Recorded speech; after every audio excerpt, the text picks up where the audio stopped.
M G R ಇರುವವರೆಗೂ ಕರ್ನಾಟಕದಲ್ಲಿ ಯಾವುದೇ ಚುನಾವಣೆಗಳಾದ್ರೂ ಅವರು ತಂದೆಯವರಿಗೆ ಬಿಡ್ತಿದ್ರು ಕ್ಯಾಂಡಿಡೇಟ್ಗಳನ್ನ. ಹಾಗಾಗಿಯೇ ಭದ್ರ ಬುನಾದಿ ಇಲ್ಲ ಆಯ್ತು ಎಡಿಎಂಕೆ ಪಕ್ಷ. ಅನೇಕ ಜನಕ್ಕೆ ಗೊತ್ತಿರ್ಲಿಕ್ಕಿಲ್ಲ, ಕರ್ನಾಟಕದಲ್ಲಿ 2012ರಿಂದ 2014 ಮಧ್ಯದಲ್ಲಿ ಅನ್ಸುತ್ತೆ ಮೇ ಬಿ, ಬೆಂಗಳೂರಿನ ಶ್ರೀರಾಮ್ಪುರದಲ್ಲಿ ಅವ್ರ ತಂದೆಯವರು ಬಂದು ವಿಜಯ ಅಭಿಮಾನಿ ಸಂಘದಿಂದ ಸೀರೆಗಳನ್ನ ಹಂಚುವಂತ ಕೆಲಸ ಮಾಡ್ತಾರೆ. ಅದ್ರಲ್ಲಿ ನಮ್ಮ ತಂದೆಯವರು ಭಾಗವಹಿಸಿರ್ತಾರೆ. ಜಯಲಲಿತಾ ಅವರು ಸಂಘಟನೆಯನ್ನ ಚೆನ್ನಾಗಿ ಮಾಡ್ತಾ ಹೋಗ್ತಿದ್ದಂತ ಸಂದರ್ಭದಲ್ಲಿ ನಮ್ಮ ತಂದೆಯವರು ಪ್ರಾರಂಭದಲ್ಲೇ ಜಯಲಲಿತಾ ಅವ್ರ ಜೊತೆ ಗುರುತಿಸ್ಕೊಂಡ್ಬಿಟ್ರು. ಆ ಟೈಮ್ ಡಿಎಂಕೆ ಎಡಿಎಂಕೆ ವಿಲೀನ ಆಗುವ ಪ್ರಶ್ನೆಗಳು ಕೂಡ ಚರ್ಚೆ ಆಗ್ತಾ ಇದೆ. ಇಲ್ಲ, ನನ್ನ ಪ್ರಕಾರ ಸಾಧ್ಯ ಇಲ್ಲ. ನೀವು ಏನೇ ನಾಯಕರ ಮಟ್ಟದಲ್ಲಿ ವಿಲೀನ ಆದ್ರೂ ಕೂಡ ಕಾರ್ಯಕರ್ತರ ಮಟ್ಟದಲ್ಲಿ ಆಗಿಲ್ಲ. ವೀಕ್ಷಕರೇ, ತಮಿಳುನಾಡಿನ ರಾಜಕೀಯ ನಿಮಗೆಲ್ಲ ಗೊತ್ತೇ ಇದೆ. ಒಂದು ರೀತಿಯಾದಂತಹ ಸಿನಿಮಾ ಟೂರ್ ರಾಜಕೀಯ. ಈಗ ಆಗಿರ್ತಕ್ಕಂಥ ಬೆಳವಣಿಗೆ ಬಹಳಷ್ಟು ರೋಚಕತೆಯನ್ನ ಪಡ್ಕೊಂಡಿದೆ. ಜೊತೆಗೆ ಎಐಎಡಿಎಂಕೆ ಪಕ್ಷ ಕರ್ನಾಟಕದಲ್ಲೂ ಉದಯಿಸಿತ್ತು. ಇಲ್ಲೂ ಕೂಡ ಶಾಸಕರಿದ್ರು, ಕಾರ್ಪೊರೇಟ್ಗಳು ಕೂಡ ಇದ್ರು. ಇವೆಲ್ಲದರ ಮಧ್ಯೆ ಕರ್ನಾಟಕದ ರಾಜಕೀಯದಲ್ಲಿ ಯಾವ ರೀತಿಯಾದಂತಹ ಇತಿಹಾಸವನ್ನು ಸೃಷ್ಟಿ ಮಾಡಿತ್ತು, ಆ MLA ಯಾರಾಗಿದ್ರು, ಎಲ್ಲದೂ ಕೂಡ ಮಾತನಾಡಿ ತಗೊಂಡು ನಮ್ಮೊಂದಿಗೆ ಎಐಎಡಿಎಂಕೆ ಪಕ್ಷದ ಶಾಸಕರಾಗಿರ್ತಕ್ಕಂಥ ಮುನಿಯಪ್ಪರವರ ಪುತ್ರ ಭರತ್ ಮುನಿಯಪ್ಪರವರು ನಮ್ಮ ಜೊತೆ ಇದ್ದಾರೆ. ಸರ್, ವಿಜಯ ಕರ್ನಾಟಕ ವೇದಿಕೆಗೆ ಸ್ವಾಗತ. ಧನ್ಯವಾದಗಳು ಸರ್. ಸರ್, ಪ್ರಪ್ರಥಮ ಬಾರಿಗೆ ಬಹಳಷ್ಟು ವಿಶೇಷವಾದಂತಹ ಒಂದು ವಿಚಾರ ಅಂತ ಹೇಳಿದ್ರೆ, ಕರ್ನಾಟಕದಲ್ಲಿ ಎಐಎಡಿಎಂಕೆ ಪಕ್ಷ ಸ್ಥಾಪನೆ ಆಗಿದ್ದು ಹೇಗೆ, ಜೊತೆಗೆ ಅದರ ಉಸ್ತುವಾರಿ ಹೇಗೆ ನಡೀತು ಅಂತ ಹೇಳಿ ಪ್ರಪ್ರಥಮವಾಗಿ ಹೇಳೋದಾದ್ರೆ. ಸರ್, ಕರ್ನಾಟಕದಲ್ಲಿ ಎಐಎಡಿಎಂಕೆ ಪಕ್ಷದ ಬಗ್ಗೆ ಹೇಳಬೇಕು ಅಂದ್ರೆ 1971ರಲ್ಲಿ ಎಐಎಡಿಎಂಕೆ ಪಕ್ಷ ಶುರುವಾದಂಥ ಸಂದರ್ಭದಲ್ಲಿ 70ರ ದಶಕದಲ್ಲಿ, ಅದು ಮುಂಚೆ ಡಿಎಂಕೆಯಲ್ಲೇ ಇದ್ದಂತ ನಾಯಕರುಗಳು ಅಂದ್ರೆ ಕ್ರಾಂತಿ ನಾಯಕ ಅಣ್ಣ MGR ಅವ್ರು ಏನಿದ್ರು, ಅವರು ಡಿಎಂಕೆಯಲ್ಲೇ ಇದ್ದಂತ ಅವರು. ಅಲ್ಲಿ ಕರುಣಾನಿಧಿಯವರು ಇವರ ಪಾಪ್ಯುಲಾರಿಟಿಯನ್ನು ನೋಡಿ ಮತ್ತು ಇವರು ಡಿಎಂಕೆಯಲ್ಲಿ ಮಟ್ಟಿಗೆ ಇದ್ದಂತ ಕಾರ್ಯಕರ್ತರು ಗುರುತಿಸುತ್ತಿದ್ದಂತ ರೀತಿಯನ್ನು ನೋಡಿ, ಎಲ್ಲಿ ಅವರು ಇದೇ ರೀತಿಯಲ್ಲಿ ಡಿಎಂಕೆ ಪಕ್ಷದಲ್ಲಿ ನನ್ಗಿಂತ ಮೇಲೆ ಬೆಳೀತಾರೆ ಅನ್ನೋ ಒಂದು ಮನೋಭಾವ ಇಟ್ಕೊಂಡಂತ ಸಂದರ್ಭದಲ್ಲಿ, ಮತ್ತೆ ಅಲ್ಲಿ ನಡೀತಿದ್ದಂತ ಪಕ್ಷದ ಆರ್ಥಿಕ ವಿಚಾರಗಳಲ್ಲಿ ಲೆಕ್ಕ ಕೇಳದಂತ ಸಂದರ್ಭದಲ್ಲಿ, ಕ್ರಾಂತಿ ನಾಯಕ ಅಣ್ಣ MGR ಅವರು ಲೆಕ್ಕ ಕೇಳದಂತ ಸಂದರ್ಭದಲ್ಲಿ ಅವ್ರನ್ನ ಪಕ್ಷದಿಂದ ಹೊರಗಡೆ ಹಾಕ್ಬೇಕು ಅನ್ನೋ ಮನಸ್ಥಿತಿಗೆ ಕರುಣಾನಿಧಿಯವರು ಬಂದ್ಬಿಡ್ತಾರೆ. ಇವ್ರು ಲೆಕ್ಕ ಕೇಳಿದ್ರಿಂದ ಹೊರಗಡೆ ಹಾಕ್ಬೇಕು ಅನ್ನೋ ಮನಸ್ಥಿತಿ ಒಂದು ಭಾಗ ಆದ್ರೆ, ಮತ್ತೆ ಇವರ ಪ್ರಚಾರವನ್ನ, ಇವ್ರ ಪಾಪ್ಯುಲಾರಿಟಿಯನ್ನು ನೋಡಿ ಸಹ ಅದನ್ನ ಮಾಡ್ತಾರೆ. ಅಂತ ಸಂದರ್ಭದಲ್ಲಿ ಅಣ್ಣ MGR ಅವರು ಅದರಿಂದ ಹೊರಗಡೆ ಬಂದು ಅಖಿಲ ಭಾರತ ಅಣ್ಣ ಡಿಎಂಕೆ ಪಕ್ಷವನ್ನು ಸ್ಥಾಪನೆ ಮಾಡ್ತಾರೆ. ಆ ಸಂದರ್ಭದಲ್ಲಿ ಏನಾಗುತ್ತೆ, ಅನೇಕ ಜನರು ಡಿಎಂಕೆ ಪಕ್ಷವನ್ನು ಬಿಟ್ಟು ಇವ್ರ ಜೊತೆ ಬರ್ತಾರೆ. ಬಹುತೇಕರು ಬಿಟ್ಟಂತ ಸಂದರ್ಭದಲ್ಲಿ ಕರ್ನಾಟಕದಲ್ಲೂ ನಮ್ಮ ತಂದೆಯವರು ಮತ್ತೆ ಅನೇಕರು ಇವ್ರ ಜೊತೆಲಿದ್ದಂತ ಒಡನಾಡಿಗಳು ಎಲ್ಲರೂ ಬಿಟ್ಟು ಅಣ್ಣ ಡಿಎಂಕೆ ಪಕ್ಷವನ್ನ ಸ್ಥಾಪನೆ ಆದಂತ ಸಂದರ್ಭ ಕರ್ನಾಟಕದ ಘಟಕದಲ್ಲಿ ಬರ್ತಾರೆ. ಈ ರೀತಿಯಲ್ಲಿ ಕರ್ನಾಟಕದಲ್ಲೂ ಅಣ್ಣ ಡಿಎಂಕೆ ಪಕ್ಷ ಪ್ರಾರಂಭ ಆಗುತ್ತೆ. ಎಲ್ಲಿ? ಗಾಂಧಿನಗರ ವಿಧಾನಸಭಾ ಕ್ಷೇತ್ರದಲ್ಲಿ. ಅಂದ್ರೆ ಅವತ್ತಿನ ಕಾಲಘಟ್ಟದಲ್ಲಿ ಎಲ್ಲಾ ಬೆಂಗಳೂರಿನ ಅನೇಕ ಭಾಗಗಳಲ್ಲಿ ಅಣ್ಣ ಡಿಎಂಕೆ ಪಕ್ಷ ಇರ್ತದೆ. ಕಾರಣ ಏನು ಅಂದ್ರೆ, ಅವತ್ತಿನ ನಮ್ಮ ತಂದೆಯವರಾಗ್ಲಿ ಮತ್ತೆ ಅನೇಕರಾಗ್ಲಿ ಅನೇಕ ಜನಕ್ಕೆ ಅನ್ಸುತ್ತೆ ಯಾಕೆ ಇವರು ಅಣ್ಣ ಡಿಎಂಕೆ ಪಕ್ಷಕ್ಕೆ ಹೋದ್ರು ಅನ್ನೋದು ಅನ್ಸುತ್ತೆ. ಬಟ್ ಆದ್ರೆ ಇವರೆಲ್ಲ ಯಾರು ರಾಜಕೀಯವಾಗಿ ಬೆಳಿಬೇಕು ಅಂತ ಹೋದಂತವ್ರಲ್ಲ. ಇವತ್ತಿನ ರಾಜಕೀಯ ಸನ್ನಿವೇಶದಲ್ಲಿ ಹೇಗೆ ವಿಜಯ್ ಅವರಿಂದ ಅನೇಕ ಅಭಿಮಾನಿಗಳು ಹೋಗಿದಾರೋ, ಅದೇ ರೀತಿಯಲ್ಲೂ ಅನೇಕ ಜನ MGR ಅವರ ನಟನೆಯನ್ನು ಇಷ್ಟಪಟ್ಟು ಹೋದಂತವರೇ ಜಾಸ್ತಿ ಜನ ಪಕ್ಷದಲ್ಲಿ ಇದ್ದಂಥದ್ದು. ಕಾರಣ ಯಾಕೆಂದ್ರೆ ಅವತ್ತು ಬೆಂಗಳೂರಿನಲ್ಲಿ ನಿಮ್ಗೆ ಕನ್ನಡ ಸಿನಿಮಾಗಳು 1-2 ಅಷ್ಟೇ ವರ್ಷಕ್ಕೆ ರಿಲೀಸ್ ಆಗ್ತಿದ್ವು, 1-2 ಸಿನಿಮಾಗಳು. ಅದೇ ತಮಿಳು ಭಾಷೆ ಸಿನಿಮಾಗಳು 3-4-5 ಸಿನಿಮಾಗಳು ರಿಲೀಸ್ ಆಗ್ತಿತ್ತು. ಸೊ ಜನಕ್ಕೆ ಬೆಂಗಳೂರಿನಲ್ಲಿ ಎಂಟರ್ಟೈನ್ಮೆಂಟ್ ಏನು ಇರಲಿಲ್ಲ ಅವತ್ತಿನ ಕಾಲಘಟ್ಟದಲ್ಲಿ. ಇವತ್ತು ಅಷ್ಟೇ, ನೀವು ಯಾವ್ದಾದ್ರು ಒಂದು ಕರಾವಳಿ ಪ್ರದೇಶ ಆದ್ರೆ ಒಂದು ಸಮುದ್ರ ಸಿಗುತ್ತೆ ಅಥವಾ ಇನ್ನೇನೋ ಒಂದಿರುತ್ತೆ, ಎಂಟರ್ಟೈನ್ಮೆಂಟ್ ಹೋಗಿ ಜನ ಫ್ಯಾಮಿಲಿ ಜೊತೆ ಟೈಮ್ ಸ್ಪೆಂಡ್ ಮಾಡ್ತಾರೆ. ಬೆಂಗಳೂರಿನಲ್ಲಿ ಅವತ್ತಿಗೆ ಏನಿತ್ತು ಅಂದ್ರೆ ಇವತ್ತು ಅದೇ ಪರಿಸ್ಥಿತಿ. ಇವತ್ತು ಬೇರೆ ರೀತಿಯಾದ ಒಂದು ಸ್ವಲ್ಪ ಮಾಡರ್ನ್ ಕಲ್ಚರ್ ಬಂದಿದೆ. ಅವತ್ತಿಗೆ ಸಿನಿಮಾಗಳು ನೋಡುವಂಥದ್ದು, ನಾಟಕಗಳು ನೋಡುವಂಥದ್ದು ಜನರಿಗೆ ಅಭ್ಯಾಸ ಇತ್ತು. ಸಿನಿಮಾಗಳು ನೋಡ್ಬೇಕು ಅಂತ ಹೋದಾಗ ಕನ್ನಡದ ವರ್ಷಕ್ಕೆ 1-2 ಸಿನಿಮಾಗಳು ಅಷ್ಟೇ ರಿಲೀಸ್ ಆಗ್ತಿತ್ತು. ತಮಿಳು ಸಿನಿಮಾಗಳು ಹೆಚ್ಚಿಗೆ ರಿಲೀಸ್ ಆಗ್ತಿತ್ತು ಕನ್ನಡದಲ್ಲಿ. ಹಾಗಾಗಿ ತಮಿಳು ಸಿನಿಮಾಗಳನ್ನ ನೋಡಕ್ ಶುರು ಮಾಡಿದಂತ ಸಂದರ್ಭ ನಮ್ಮ ತಂದೆಯವರು MGR ಅವರ ಅಭಿನಯವನ್ನು ಮೆಚ್ಚಿ, ಅವರ ನಟನೆಯನ್ನು ಮೆಚ್ಚಿ, ಅವರಿಂದ ಫಾಲೋವರ್ ಆಗಿ, ಅವರ ಅಭಿಮಾನಿಯಾಗಿ ಹೋದಂಥದ್ದು. ನಮ್ಮ ಕುಟುಂಬದಲ್ಲಿ ನಮ್ಮ ತಂದೆಯವರ ಮುಂಚೆ ಯಾರು ರಾಜಕಾರಣಿಗಳಿರ್ಲಿಲ್ಲ. ಅವರೇ ಮೊಟ್ಟ ಮೊದಲ ರಾಜಕಾರಣಿ ನಮ್ಮ ಕುಟುಂಬದಲ್ಲಿ. ಮತ್ತೆ ನಮ್ಮಲ್ಲಿ ಬಹಳ ದೊಡ್ಡ ಶ್ರೀಮಂತ ಕುಟುಂಬ ಏನಲ್ಲ ನಮ್ದು. ಹಾಗಾಗಿ ತಂದೆಯವರು ಏನ್ ಮಾಡೋದು, ಸಿನಿಮಾಗಳು ನೋಡ್ತಾ ನೋಡ್ತಾ ನೋಡ್ತಾ MGR ಅವರ ಅಭಿಮಾನಿಗಳಾಗಿ ಅವರ ಹಿಂದೆ ಹೋದಂಥದ್ದು. ಆಮೇಲೆ ಅವತ್ತಿನ ಕಾಲಘಟ್ಟದಲ್ಲಿ ಇನ್ನೊಂದೇನಿತ್ತು ಅಂದ್ರೆ, ಶನಿವಾರ ಭಾನುವಾರ ಬಂದ್ರೆ ಬೆಂಗಳೂರಿನಲ್ಲಿ ಸಾರ್ವಜನಿಕ ಸಭೆಗಳನ್ನ ದ್ರಾವಿಡ ಪಕ್ಷಗಳು ಮಾಡ್ತಿತ್ತು. ಪ್ರತಿ ಶನಿವಾರ ಭಾನುವಾರ ಆ ಕಾಲದಲ್ಲಿ. ಅವತ್ತಿಗೆ ನಿಮ್ಗೆ ಕರ್ನಾಟಕದಲ್ಲಿ ಕಾಂಗ್ರೆಸ್ ಅಂತ ಬಿಟ್ರೆ ಅಂತ ದೊಡ್ಡ ಪಕ್ಷಗಳು ಯಾವಿಲ್ಲ. DK ಕಾಲದಲ್ಲಿ ಆ ಜನತಾದಳವೂ ಇರ್ಲಿಲ್ಲ ಅವತ್ತಿಗೆ. ಸೋಷಿಯಲಿಸ್ಟ್ ಪಾರ್ಟಿ ಮತ್ತೆ ಡಿಎಂಕೆ ನಲ್ಲಿ DK ಪ್ರಾರಂಭದಲ್ಲಿ, ಆಮೇಲೆ DMK ಆಯ್ತದ, ಆಮೇಲೆ ADMK ಆಯ್ತು. ಆವಾಗ ಬೆಂಗಳೂರಿನಲ್ಲಿ ಜನಗಳಿಗಿದ್ದಂಥದ್ದು ಆಪ್ಷನ್ ಒಂದು ಕಾಂಗ್ರೆಸ್, ಸೋಷಿಯಲಿಸ್ಟ್ ಪಾರ್ಟಿ, ಮತ್ತೆ ಡಿಕೆ ಅಥವಾ ಡಿಎಂಕೆ ಇಷ್ಟೇ. ನೋಡಿ, DK ಜನಗಳ ಆದ್ಮೇಲೆ ಆಪ್ಷನ್ಗೆ ಇಲ್ಲ ಇರ್ಲಿಲ್ಲ. ಪಕ್ಷಗಳು. ಅಂತ ಸಂದರ್ಭದಲ್ಲಿ ಏನಾಯ್ತು, ಬೆಂಗಳೂರಿನಲ್ಲಿ ಪ್ರತಿ ಶನಿವಾರ 2 ಭಾಗವಾಗಿ ಪ್ರಚಾರ ಸಭೆಗಳನ್ನ ಅಥವಾ ಸಾರ್ವಜನಿಕ ಸಭೆಗಳನ್ನ ಮಾಡ್ತಿದ್ರು. ಮೊದಲನೇದು ಒಂದು ಬೆಂಗಳೂರು ಕಂಟೋನ್ಮೆಂಟ್ ಇನ್ನೊಂದು ಭಾಗವಾಗಿ ನೋಡ್ತಿದ್ರು. ಬೆಂಗಳೂರಿನಲ್ಲಿ ಶನಿವಾರ ಈ ಕಡೆ ಸುಭಾಷ್ ನಗರ, ಇವತ್ತೇನು ಮೆಜೆಸ್ಟಿಕ್ ಬಸ್ ಸ್ಟ್ಯಾಂಡ್ ಇದೆ, ಅಲ್ಲಿ ಒಂದು ಪ್ರಚಾರ ಸಭೆ ಅಥವಾ ಸಾರ್ವಜನಿಕ ಸಭೆ ಆದ್ರೆ ಇನ್ನೊಂದು ಕಂಟೋನ್ಮೆಂಟಲ್ ಭಾನುವಾರ ಆಗೋದು. ಮತ್ತೆ ಅಲ್ಲಿ ಕಂಟೋನ್ಮೆಂಟಲ್ ಶನಿವಾರ ಆದ್ರೆ ಭಾನುವಾರ ಇಲ್ಲ ಆಗೋದು ಸಭೆಗಳು. ಹಾಗಾಗಿ ತಮಿಳುನಾಡಿನ ಅನೇಕ ಲೀಡರ್ಗಳು ಬಂದು ಇಲ್ಲಿ ಸಾರ್ವಜನಿಕ ಸಭೆಗಳಲ್ಲಿ ಮಾತಾಡ್ತಿದ್ರು. ಅದನ್ನು ಅದು ಯಾವ ರೀತಿ ಅಂದ್ರೆ ಕಾಸು ಕೊಟ್ಟು ನೋಡ್ತಿದ್ರು, ಭಾಷಣಗಳನ್ನ ಕೇಳ್ತಿದ್ರು. ಆ ತರ ಪರಿಸ್ಥಿತಿ ಅವತ್ತು ಬೆಂಗಳೂರಿನಲ್ಲಿ ಡಿಕೆ ಡಿಎಂಕೆ ಕಾಲಘಟ್ಟದಲ್ಲಿ ಇತ್ತು. ಅದೇ ರೀತಿ ನಮ್ಮ ತಂದೆಯವರು ಯಾವಾಗ MGR ಸಿನಿಮಾಗಳನ್ನ ನೋಡಿ ನೋಡಿ ಅವರು ಡಿಎಂಕೆ ಇದ್ರು, ಡಿಎಂಕೆ ಇವರು ಸೇರ್ಕೊಂಡ್ರು. ನಂಟು ಹೇಗೆ ಬೆಳೀತು ಅಂತ, ಯಾವ ತರ ಕಾಂಟ್ಯಾಕ್ಟ್ ಸಿಕ್ಕಿದ್ದು ನಿಮ್ ತಂದೆಯವರಿಗೆ? ಅವ್ರಿಗೆ ಹೇಗೆ ಅಂದ್ರೆ ತಮಿಳರ ಮಧ್ಯದಲ್ಲಿ ಹೆಚ್ಚಾಗಿ ಇದ್ದಂತ ಒಡನಾಟ ಇತ್ತು ಅವ್ರಿಗೆ. ತಂದೆಯವರು ಹೌದೌದು, ಯಾಕಂದ್ರೆ ಅವರು ಸಿನಿಮಾ ಹೆಚ್ಚಾಗಿ ನೋಡ್ತಿದ್ರು, MGR ಅವ್ರ ಸಿನಿಮಾಗಳನ್ನ, ಅವರ ಅಭಿಮಾನಿ ಆಗಿದ್ರು.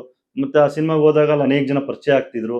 ಅವತ್ತಿನ ಕಾಲಘಟ್ಟದಲ್ಲಿ ಇವತ್ತು ಹೇಳ್ಬೋದೋ ಹೇಳ್ಬಾರ್ದಾಗ ಗೊತ್ತಿಲ್ಲ, ಆದ್ರೆ MGR ಮತ್ತು ಶಿವಾಜಿ ಗಣೇಶನ್ ಸಿನಿಮಾಗಳು ಬೆಂಗಳೂರಿನಲ್ಲಿ ಬಂದ್ರೆ ಎರಡೂ ನಟರ ಅಭಿಮಾನಿಗಳು ಕಾಂಪಿಟೇಷನ್ ಅಲ್ಲಿ ಹೌಸ್ಫುಲ್ ಗಳು ಮಾಡ್ತಿದ್ರು ಥಿಯೇಟರ್ಗಳನ್ನ. ಅವರು ಅನೇಕ ಜನ ನಮ್ಮ ತಂದೆಯವರು ಹೇಳ್ತಿದ್ದು ನಾನು ಕೇಳಿದೀನಿ, ಸಿನಿಮಾ ಟಿಕೆಟ್ ತಗೊಂಡು ನಾವು ಸಿನಿಮಾಗೆ ಹೋಗ್ತಾ ಇರ್ಲಿಲ್ಲ, ಹೌಸ್ಫುಲ್ ಬೋರ್ಡ್ ಬಿಡ್ಬೇಕು ಅನ್ನೋ ಹುಚ್ಚತನ ನಮ್ಗೆ ಅವತ್ತಿಗೆ. ಹೌದೌದು, ಬೆಂಗಳೂರಿನಲ್ಲಿ ಅನೇಕ ಚಿತ್ರಮಂದಿರಗಳು ತಮಿಳ್ ಸಿನಿಮಾಗಳಿಗೆ ಸೀಮಿತ ಆಗ್ಬಿಟ್ಟಿತ್ತು. ಚಿತ್ರಮಂದಿರಗಳು ಸ್ವಸ್ತಿಕ್ ಆಗ್ಲಿ ಅಥವಾ ನಟರಾಜ ಆಗ್ಲಿ, ಈ ಕಡೆ ಸೆಂಟ್ರಲ್ ಅಂತಿತ್ತು, ಇದೆಲ್ಲ ಸಿನಿಮಾಗಳು ಸಿನಿಮಾ ಪ್ರಭಾವದಿಂದನೇ ಇವರು MGR ಅವರ ಅಭಿಮಾನಿಗಳಾಗಿ ಅಲ್ಲಿ ಹೋದಂಥದ್ದು. ಆಮೇಲೆ ಅಲ್ಲಿ ಪಕ್ಷಗಳ ಸ್ಥಾಪನೆ ಆದಾಗ ಪ್ರಚಾರಗಳಿಗೆ ಹೋಗೋರು. ನಮ್ಮ ತಂದೆ ಅವಾಗ ಪ್ರಿಂಟಿಂಗ್ ಪ್ರೆಸ್ ಅಲ್ಲಿ ಕೆಲಸ ಮಾಡ್ತಿದ್ರು. ಪ್ರಿಂಟಿಂಗ್ ಪ್ರೆಸ್ ಅಲ್ಲಿ ಕೆಲಸ ಮಾಡ್ತಿದ್ರು. Sudhindra press Malaysian 8th class ಅಲ್ಲಿ ಇವತ್ತಿಗೂ ಇದೆ. ಸರ್ವೋತ್ತಮ್ ಪೈ ಅಂತ ಹೇಳಿ ಅವರ ಮಾಲೀಕರಿದ್ರು. ಅವರ ಇದ್ರಲ್ಲಿ ಕೆಲಸ ಮಾಡ್ತಿದ್ರು ಪ್ರಿಂಟಿಂಗ್ ಪ್ರೆಸ್ ಅಲ್ಲಿ. ಅದಾದ್ಮೇಲೆ ಮೆಜೆಸ್ಟಿಕ್ ಒಂದು ಪ್ರಿಂಟಿಂಗ್ ಪ್ರೆಸ್ ಕೆಲಸಕ್ಕೆ ಸೇರ್ಕೋತಾರೆ. ಆ ಪ್ರಿಂಟಿಂಗ್ ಪ್ರೆಸ್ ಅಲ್ಲಿ ಹೆಂಗೆ ಅಂದ್ರೆ ಚಿತ್ರಮಂದಿರಗಳಿಗೆ ಟಿಕೆಟ್ಗಳನ್ನ ಪ್ರಿಂಟ್ ಮಾಡ್ಕೊಡೋರು. ಅವಾಗ ಇವರು ಪ್ರಿಂಟಿಂಗ್ ಮಾಡಿರೋ ಟಿಕೆಟ್ಗಳನ್ನ ಚಿತ್ರಮಂದಿರಗಳು ಕೊಡಕ್ ಹೋದಾಗ ಅವ್ರಿಗೆ 2 ಫ್ರೀ ಆಗಿ ಕೊಡೋರು. ಇವ್ರದ್ದು ಕಾಸಿಲ್ಲ ಸಿನಿಮಾಗಳು ನೋಡೋದಕ್ಕೆ, ಸಿನಿಮಾ ನೋಡೋದಕ್ಕೂ ಕಾಸಿಲ್ಲ, ಬಟ್ ಚಿತ್ರ ನೋಡಬೇಕು, ಚಿತ್ರಗಳ ಟಿಕೆಟ್ ಸಿಗದೆ ಫ್ರೀ ಆಗಿ ನೋಡಬಹುದಲ್ಲ ಅನ್ನೋದಕ್ಕೋಸ್ಕರ ಅಲ್ಲಿ ಪ್ರಿಂಟ್ ಮಾಡಿದಂತ ಟಿಕೆಟ್ಗಳನ್ನ ಚಿತ್ರಮಂದಿರಗಳು ಕೂಡ ಕ್ಯೂರೇ ಹೋಗೋರು. ಅವರು ಖುಷಿಯಿಂದ ಯಾರೋ ಹುಡುಗ ಬಂದಿದ್ದಾರೆ, ಚಿಕ್ಕ ವಯಸ್ಸಿನ ಹುಡುಗ ಅಂತ ಹೇಳಿ ಆ ಟಿಕೆಟ್ ಈ ರೀತಿಯಾಗಿ ರಾಜಕೀಯ ಪ್ರವೇಶ ಆಗುತ್ತೆ. ಆ ರೀತಿಯಲ್ಲಿ ರಾಜಕೀಯ ಯಾವ ಅಂದ್ರೆ ಸಂಘಟನೆ ಎಲ್ಲ ಕಟ್ತಾ ಇದ್ರ ಅಥವಾ ಯಾವ ರೀತಿ ಪ್ರಾರಂಭದಲ್ಲಿ ಸಿನಿಮಾ? ಯಾಕಂತೇಳಿದ್ರೆ ಕರ್ನಾಟಕದಲ್ಲಿ ಒಂದು ಪಕ್ಕದ ರಾಜ್ಯದ ಒಂದು ಪಕ್ಷ ಇಲ್ಲಿ ಸ್ಥಾಪನೆ ಆಗ್ತದೆ ಅಂತ ಹೇಳಿದ್ರೆ ಅದು ಅಷ್ಟು ಸುಲಭದ ಮಾತಲ್ಲ. ಯಾಕೆಂತ ಹೇಳಿದ್ರೆ ಪರವಿರುತ್ತೆ, ವಿರೋಧನೂ ಕೂಡ ಇರುತ್ತೆ, ಎಲ್ಲವನ್ನು ಕೂಡ ಸವಾಲನ್ನ ಎದುರಿಸಬೇಕಾಗುತ್ತೆ. ಯಾವ ರೀತಿಯಾಗಿ ಅದನ್ನ ಎದುರಿಸ್ಕೊಂಡು ಬಂದ್ರು? ಯಾವ ರೀತಿ? ಯಾಕೆಂತೇಳಿದ್ರೆ ತಾವು ಮೂಲತಃ ತಮಿಳವರಂತೂ ಅಲ್ಲ, ಕರ್ನಾಟಕದವರು. MGR ಅವರು ತಮಿಳವ್ರಿಗೆ ಸ್ಥಾನವನ್ನ ಕೊಡೋದು ಬೇಡ, ಅಲ್ಲಿ ಕನ್ನಡದವರಿಗೆ ಕೊಡ್ಬೇಕು ಅನ್ನೋ ಒಂದು ಲೆಕ್ಕಾಚಾರನು ಕೂಡ ಇತ್ತಂತೆ. ಅಲ್ಲ, ಅದು ಏನಾಯ್ತು ಅಂದ್ರೆ ಇವರು ಅದೇ ನಾನು ಹೇಳ್ದಂಗೆ ಸಿನಿಮಾ ಮತ್ತು ಪ್ರಚಾರ ಸಭೆ, ಸಾರ್ವಜನಿಕ ಸಭೆಗಳು ನೋಡ್ಕೊಂಡು ಅಲ್ಲಿ ಅನೇಕ ಜನ ಪರಿಚಯ ಆಗ್ತಾರೆ.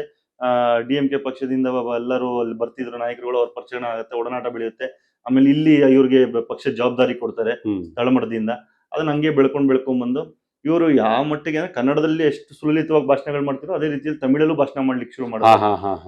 ಅದನ್ನ ನೋಡಿ MGR ಅವ್ರ ಒಡನಾಟ ಬೆಳೆಯುತ್ತೆ, ಬಹಳ ಹತ್ರದಿಂದ ಅವರ ಜೊತೆ ಒಡನಾಟ ಬೆಳೆಯುತ್ತೆ. ಬೆಳೆದಂತ ಸಂದರ್ಭದಲ್ಲಿ MGR ಅವರು ಅವ್ರ ಮನಸ್ಸಿನಲ್ಲಿ ಅವತ್ತಿಗೂ ನಮ್ಮ ತಂದೆಯವರು ಹೇಳಿರೋಂಥದ್ದು ಅನೇಕ ವಿಚಾರಗಳು ಇವತ್ತಿಗೂ ನಾನು ನೆನ್ಪು ಮಾಡ್ಕೊಳ್ಬಹುದು. ಏನಂದ್ರೆ MGR ಅವ್ರಿಗೆ ಕರ್ನಾಟಕದಲ್ಲಿ ADMK ಪಕ್ಷವನ್ನ ಒಬ್ಬ ಕನ್ನಡಿಗನೇ ನಡೆಸಬೇಕು ಅನ್ನೋದಿತ್ತು. ಯಾಕೆಂದ್ರೆ ಕನ್ನಡಿಗ ಒಬ್ಬ ನಡೆಸಿದ್ರೆ ಯಾವುದೇ ರೀತಿಯಿಂದ ಪೂರ್ವಗ್ರಹ ಪೀಡಿತವಾಗಿ ರಾಜಕೀಯ ಮಾಡೋದಿಲ್ಲ. ಅಲ್ಲಿಯ ವಾಸ್ತವತೆ ಏನಿದೆ, ಅಲ್ಲಿಯ ಸ್ಥಳೀಯರ ಭಾವನೆಗಳೇನಿದೆ ಅದಕ್ಕೆ ಪೂರಕವಾಗಿ ನಡೆಸ್ತಾನೆ. ಮತ್ತೆ ಎರಡೂ ಭಾಷಿಕರನ್ನು ಒಟ್ಟಿಗೆ ತಗೊಂಡು ಹೋಗ್ತಾರೆ ಅನ್ನೋ ಒಂದು ಮನೋಭಾವದಲ್ಲಿ MGR ಅವರು ಕನ್ನಡಿಗರನ್ನೇ ಅಲ್ಲಿ ಒಬ್ಬ ಪಕ್ಷದ ಸಾರಥಿಯಾಗಿ ಮಾಡಬೇಕು ಅಂತೇಳಿ. ನಮ್ಮಲ್ಲ ಬೇರೆ ಪಕ್ಷಗಳಲ್ಲಿ ಏನಾಗುತ್ತೆ, ರಾಜ್ಯಾಧ್ಯಕ್ಷಗಳಿಗೆ ಪೂರ್ಣ ಪ್ರಮಾಣದ ಜವಾಬ್ದಾರಿ ಇರ್ತದೆ. ಈ ಕಮ್ಯುನಿಸ್ಟು ADMK DMK ಪಕ್ಷಗಳೆಲ್ಲ ಹೆಂಗೆ ಅಂದ್ರೆ ಕಾರ್ಯದರ್ಶಿಗಳಿಗಷ್ಟೇ ಪೂರ್ಣ ಪ್ರಮಾಣದ ಇದಿರ್ತದೆ, ಪವರ್ ಇರ್ತದೆ. ಅದೇ ರೀತಿಯಲ್ಲಿ ADMK ಅಲ್ಲಿ ಕಾರ್ಯದರ್ಶಿಗೆ, ರಾಜ್ಯ ಕಾರ್ಯದರ್ಶಿ ಯಾರಿರ್ತಾರೋ ಅವ್ರಿಗೇನೆ. ಆ ಸಂದರ್ಭದಲ್ಲಿ ನಮ್ಮ ತಂದೆಯವರು 80ರ ದಶಕದಲ್ಲಿ ಇವರು ಚುನಾಯಿತ ರಾಜ್ಯ ಕಾರ್ಯದರ್ಶಿಯಾಗಿ ಆಗಿ ಆಗ್ತಾರೆ. ಅವಾಗ MGR ಅವರು ಬೆಂಗಳೂರಿನ ವಿಚಾರಗಳು ಅನೇಕವಾಗಿ ಬೆಂಗಳೂರುಗಳಿಗೂ ಬಂದು MGR ಅವರು ಪ್ರಚಾರ ಮಾಡಿದಂತಿದೆ. ಶ್ರೀರಾಮ್ಪುರ ಅಂತ ಭಾಗಗಳಲ್ಲಿ ಗುಂಡೂರಾವ್ ಅವರು ಕಾಂಗ್ರೆಸ್ ಅಲಯನ್ಸ್ ಅಲ್ಲಿ ಅಭ್ಯರ್ಥಿ ಆಗಿದ್ದಂತ ಸಂದರ್ಭದಲ್ಲಿ ಶ್ರೀರಾಮ್ಪುರದಲ್ಲಿ ಬಂದು ನಮ್ಮ ಕ್ರಾಂತಿ ನಾಯಕ ಅಣ್ಣ MGR ಅವ್ರು ಬಂದು ಪ್ರಚಾರ ಮಾಡಿದಂಥದ್ದಿದೆ. ಹ್ಮ್ ಹ್ಮ್ ನಾನು ಇವತ್ತಿಗೂ MGR ಅವ್ರ ಬಗ್ಗೆ ಯಾಕೆ ಒಂದು ಒಳ್ಳೆ ಭಾವನೆ ಅಥವಾ ಪೂಜ್ಯ ಭಾವನೆ ಇದೆ ನಮಗೆ ಅಂದ್ರೆ, ಇವತ್ತು ನಮ್ಮ ಕುಟುಂಬ ಏನಾದ್ರು ರಾಜಕೀಯವಾಗಿ ಆಗಿದೆ ಅಥವಾ ಈ ನಮ್ಮ ಸಮಾಜದಲ್ಲಿ ನಮ್ಮನ್ನ ಗುರುತಿಸ್ತಾರ ಒಂದು ಪೊಲಿಟಿಕಲ್ ಆಗಿ ಅಂದ್ರೆ, ಅದು ಅವರ ಹಾಕೊಟ್ಟಂತ ಭದ್ರ ಬುನಾದಿ ಮತ್ತು ಅವರ ಕೃಪೆಯಿಂದ. ಹ್ಮ್ ಹ್ಮ್ ಹ್ಮ್ ಹ್ಮ್ ಆಮೇಲೆ ಯಾವತ್ತಿಗೂ ಅವರು ನಾನ್ ನೋಡ್ದಂಗೆ ಅಥವಾ ನಾನು ಕೇಳ್ದಂಗೆ, ನಾನು ನೋಡಿರ್ಲಿಲ್ಲ, ನಾನು ಹುಟ್ಟಕ್ಕಿಂತ ಮುಂಚೆನೆ ತೀರೋಗಿದ್ದಾರೆ MGR. ಹ್ಮ್ ಆದ್ರೆ ನಮ್ಮ ತಂದೆಯವ್ರ ಬಾಯಲ್ಲಿ ಕೇಳ್ದಂಗೆ MGR ಅವರು ಎಲ್ಲೂ ಕನ್ನಡ ತಮಿಳು ಅನ್ನೋ ರೀತಿಯಲ್ಲಿ ಭಾಷೆ ಭಾವನೆಗಳು ಇಟ್ಕೊಂಡಿರ್ಲಿಲ್ಲ. ಹ್ಮ್ ಅವ್ರು ಬೇರೆ ಇವ್ರು ಬೇರೆ ಅಂತ. ಇದನ್ನ ನಾನು ನಮ್ಮ ತಂದೆಯವ್ರ ಬಾಯಲ್ಲಿ ತಮಿಳ್ನಾಡು ರಾಜಕೀಯದ ಬಗ್ಗೆ ಏನಾದ್ರು ಮಾತನಾಡ್ತಿದ್ರ ಅಂದ್ರೆ ಆ ಸಿನಿಮಾ ಒಂದು ಹೊರತಾಗಿ ಅಥವಾ ರಾಜಕೀಯ ಈ ರೀತಿ ಇರ್ಬೇಕಾಗಿತ್ತು, ರಾಜಕೀಯವಾಗಿ ಏನಾದ್ರು ಮಾತನಾಡ್ತಿದ್ರ ಬೆಳಿಗ್ಗೆ ಬಗ್ಗೆ? MGR ಇರುವವರೆಗೂ ಕರ್ನಾಟಕದಲ್ಲಿ ಯಾವುದೇ ಚುನಾವಣೆಗಳಾದ್ರೂ ಅವರು ತಂದೆಯವರಿಗೆ ಬಿಡ್ತಿದ್ರು ಕ್ಯಾಂಡಿಡೇಟ್ಗಳನ್ನ ಇಲ್ಲಿ? ಕೊಡೋದಕ್ಕೆ. ಹಾ, ಹಾ. ಹಾಗಾಗಿಯೇ ಭದ್ರ ಬುನಾದಿ ಇಲ್ಲ ಆಯ್ತು. ADMK ಪಕ್ಷ ಬೆಂಗಳೂರಿನಲ್ಲಿ ಗಾಂಧಿನಗರ ಗೆದ್ವಿ, ಮತ್ತೆ 7-8 ಕಾರ್ಪೊರೇಟರ್ಗಳು ಗೆದ್ರು ನಮ್ಮ ತಂದೆಯವರ ನೇತೃತ್ವದಲ್ಲಿ. ಮತ್ತೆ KGF MLA ಗೆದ್ರು, 2 ಬಾರಿ MLA ಆದ್ರು KGF ಅಲ್ಲಿ 89ರಲ್ಲಿ ಮತ್ತೆ 99ರಲ್ಲಿ. ಹ್ಮ್ ಹ್ಮ್ ಅದರ ಮುಂಚೆ KGF ಮುನ್ಸಿಪಾಲಿಟಿ ADMK ನಡೆಸ್ತಿತ್ತು. ಮತ್ತೆ ಹಿರಿಯೂರು ಅಂತ ಭಾಗದಲ್ಲಿ ಗ್ರಾಮ ಪಂಚಾಯತಿ ಸದಸ್ಯರಿದ್ರು 2. ಶಿವಮೊಗ್ಗದಲ್ಲಿ 3 ಜನ ಪಾಲಿಕೆ ಸದಸ್ಯರಿದ್ರು. ಬೆಂಗಳೂರು ಕೂಡ ಗಟ್ಟಿ ಕಾರ್ಪೊರೇಟ್ಗಳಿದ್ರು. ಆದ್ರೆ ತಮಿಳ್ನಾಡು ರಾಜಕೀಯ ಅಂತ ಬಂದಾಗ ತಂದೆಯವರು ಏನಾಗೋದು, ಚುನಾವಣೆಗಳಲ್ಲಿ ಪ್ರಚಾರಕ್ಕೆ ಕರೆದಾಗ ಹೋಗ್ತಿದ್ರು, ಬರ್ತಿದ್ರು. ಹ್ಮ್ ಮತ್ತೆ ಅಲ್ಲಿಯ ಒಡನಾಟಗಳನ್ನ MGR ಇರೋವರೆಗೂ ಚೆನ್ನಾಗಿತ್ತು. ಹ್ಮ್. ಅದ ನಂತರ ಜಯಲಲಿತಾ ಅವರು ಅದನ್ನ ಮುಂದುವರ್ಸ್ಕೊಂಡ್ರು. ಹ್ಮ್ ಹ್ಮ್ ಹ್ಮ್ ಹ್ಮ್ ಅವಾಗ್ಲೂ ಅಲ್ಲಿ 2 ಭಾಗ ಆಗ್ತದೆ ADMK ಪಕ್ಷ. ಹ್ಮ್ ಒಂದು MGR ಅವರ ಧರ್ಮಪತ್ನಿ ಜಾನಕಿ ಅವರ ನೇತೃತ್ವದಲ್ಲಿ ಮತ್ತು ಜಯಲಲಿತಾ ಅವರ ಜಾನಕಿ ಅವ್ರ ವಿಚಾರನೆ ಮುಂದೆಲೆಗೆ ಬರೋದೇ ಇಲ್ಲ ಅಷ್ಟೊಂದ್ ಮಟ್ಟಿಗೆ. ಅವರು ಆವಾಗ ಸಂದರ್ಭದಲ್ಲಿ ಮುಖ್ಯಮಂತ್ರಿಗಳಾಗಿ ಒಂದು 28 ದಿವಸ ಇರ್ತಾರೆ ಅನ್ಸುತ್ತೆ. ಹ್ಮ್ ಹ್ಮ್ ಹ್ಮ್ ಹ್ಮ್ ಯಾಕಂದ್ರೆ ಅದಾದ್ಮೇಲೆ ಜಯಲಲಿತಾ ಅವರು ಸಂಘಟನೆಯನ್ನ ಚೆನ್ನಾಗಿ ಮಾಡ್ತಾ ಹೋಗ್ತಿದ್ದಂತ ಸಂದರ್ಭದಲ್ಲಿ ಅನೇಕರು ಎಲ್ಲರೂ ಜಯಲಲಿತಾ ಅವರ ಜೊತೆ ಬಂದು ಒಗ್ಗೂಡ್ಕೋತಾರೆ. ಹ್ಮ್ ಹ್ಮ್ ನಮ್ಮ ತಂದೆಯವರು ಪ್ರಾರಂಭದಲ್ಲೇ ಜಯಲಲಿತಾ ಅವ್ರ ಜೊತೆ ಗುರುತಿಸ್ಕೊಂಡ್ಬಿಟ್ರು ಆ ಟೈಮಲ್ಲಿ. ಹ್ಮ್ ಹ್ಮ್ ಹಾಗಾಗಿ ಅವರು ಜಯಲಲಿತಾ ಅವ್ರ ಜೊತೆ ಒಡನಾಟ ಬೆಳೀತು. ಆದ್ರೆ ಯಾವತ್ತೇ ಆಗ್ಲಿ ನಮ್ಮ ತಂದೆಯವರು ನಾನ್ ನೋಡಿದ ಮಟ್ಟಿಗೆ ಎಲ್ಲಿಯೂ ಕರ್ನಾಟಕದ ಹಿತಾಸಕ್ತಿ ವಿರುದ್ಧ ಹೋಗ್ಲಿಲ್ಲ. ಹ್ಮ್ ಅದನ್ನ ಅವರು ಪ್ರಶ್ನೆ ಮಾಡಿಲ್ಲ. ಯಾಕಂದ್ರೆ ಅನೇಕ ಸಲ ಕಾವೇರಿ ಇಶ್ಯೂಗಳು ಬಂದಂತ ಸಂದರ್ಭದಲ್ಲಿ ನಾನು ಬಹಳ ಹತ್ರದಿಂದ ನಮ್ಮ ಮನೆಗಳ ವಾತಾವರಣ ನೋಡಿದ್ದೀನಿ. ಯಾಕಂದ್ರೆ ಅವತ್ತಿಗೆ ಒಬ್ರು ಶಾಸಕರು ಅಂದ್ರೆ ಅವ್ರಿಗೇನು ಸಪರೇಟ್ ಕಚೇರಿಗಳು ಬಿಲ್ಡಿಂಗ್ಗಳೆಲ್ಲ ಸರ್ಕಾರದಿಂದ ಕೊಡ್ತಿರ್ಲಿಲ್ಲ. ನಮ್ಮ ಮನೆಗಳೇ ಕಚೇರಿಗಳು. ಹ್ಮ್ ಹ್ಮ್ ನಮ್ಮ ಮನೇಲೇ ಒಂದು ರೂಮಲ್ಲಿ ಆಫೀಸ್ ಮಾಡ್ಕೊಂಡು ಅಲ್ಲೇ ಬಂದಂತ ಜನಗಳನ್ನ ನೋಡ್ತಿದ್ರು ಅಂತ. ಹ್ಮ್ ಹಾಗಾಗಿ ನಾನು ಬಹಳ ಹತ್ರದಿಂದ ನೋಡಿದ್ದೀನಿ. ಕರ್ನಾಟಕದ ಇಶ್ಯೂ ಬಂದಾಗ ಕರ್ನಾಟಕದ ಪರವಾಗೇ ಧ್ವನಿ ಎತ್ತಿದ್ದಾರೆ. ಅಂದ್ರೆ ಇವತ್ತು ಅನೇಕ ಫೋಟೋಗಳಿದೆ. ಏನಂದ್ರೆ ಕಾವೇರಿ ಇಶ್ಯೂ ಆಗಿ ಕರ್ನಾಟಕದ ಪರವಾಗಿ ಅವ್ರು ಪ್ರತಿಭಟನೆ ಮಾಡಿರುವಂಥದ್ದು, ಮತ್ತೆ ಸರ್ವಪಕ್ಷ ನಿಯೋಗವಾದಂಥ ಸಂದರ್ಭದಲ್ಲಿಯೂ ನಮ್ಮ ತಂದೆಯವರು ಕರ್ನಾಟಕದ ಪರವಾಗಿ ಮಾತಾಡಿರುವಂಥದ್ದು. ನಂತರ ಇವತ್ತಿಗೂ ಅದ್ರ ಬಗ್ಗೆ ದಾಖಲೆಗಳಿದೆ, ಫೋಟೋಗಳು. ಯಾಕಂತ ಹೇಳಿದ್ರೆ ತಮಿಳು ಮತ್ತೆ ಅದಕ್ಕೂ ನಮ್ಮ ತಮಿಳ್ನಾಡಿಗೂ ಮತ್ತೆ ಕರ್ನಾಟಕಕ್ಕೆ ಇದ್ದಿದ್ದೇ ಕಾವೇರಿ ಇಶ್ಯೂ. ಹೌದೌದು. ಯಾವ್ದಾರು ADMK ಮಾತಾಡ್ತಿದೆ ಅಂತ ಹೇಳಿದ್ರೆ ಬಹುತೇಕವಾಗಿ ತಮಿಳ್ನಾಡಿನ ಪರವಾಗಿ ಮಾತನಾಡ್ತಾರೆ ಅಂದ್ಕೊಂಡಿರ್ತಾರೆ. ಆ ರೀತಿಯಾದಂತ ಯಾವ್ದು ಆಗಿಲ್ಲ. ಯಾಕಂದ್ರೆ ಬಹಳ ಸ್ಪಷ್ಟವಾಗಿದ್ರು ನಮ್ಮ ತಂದೆಯವರು.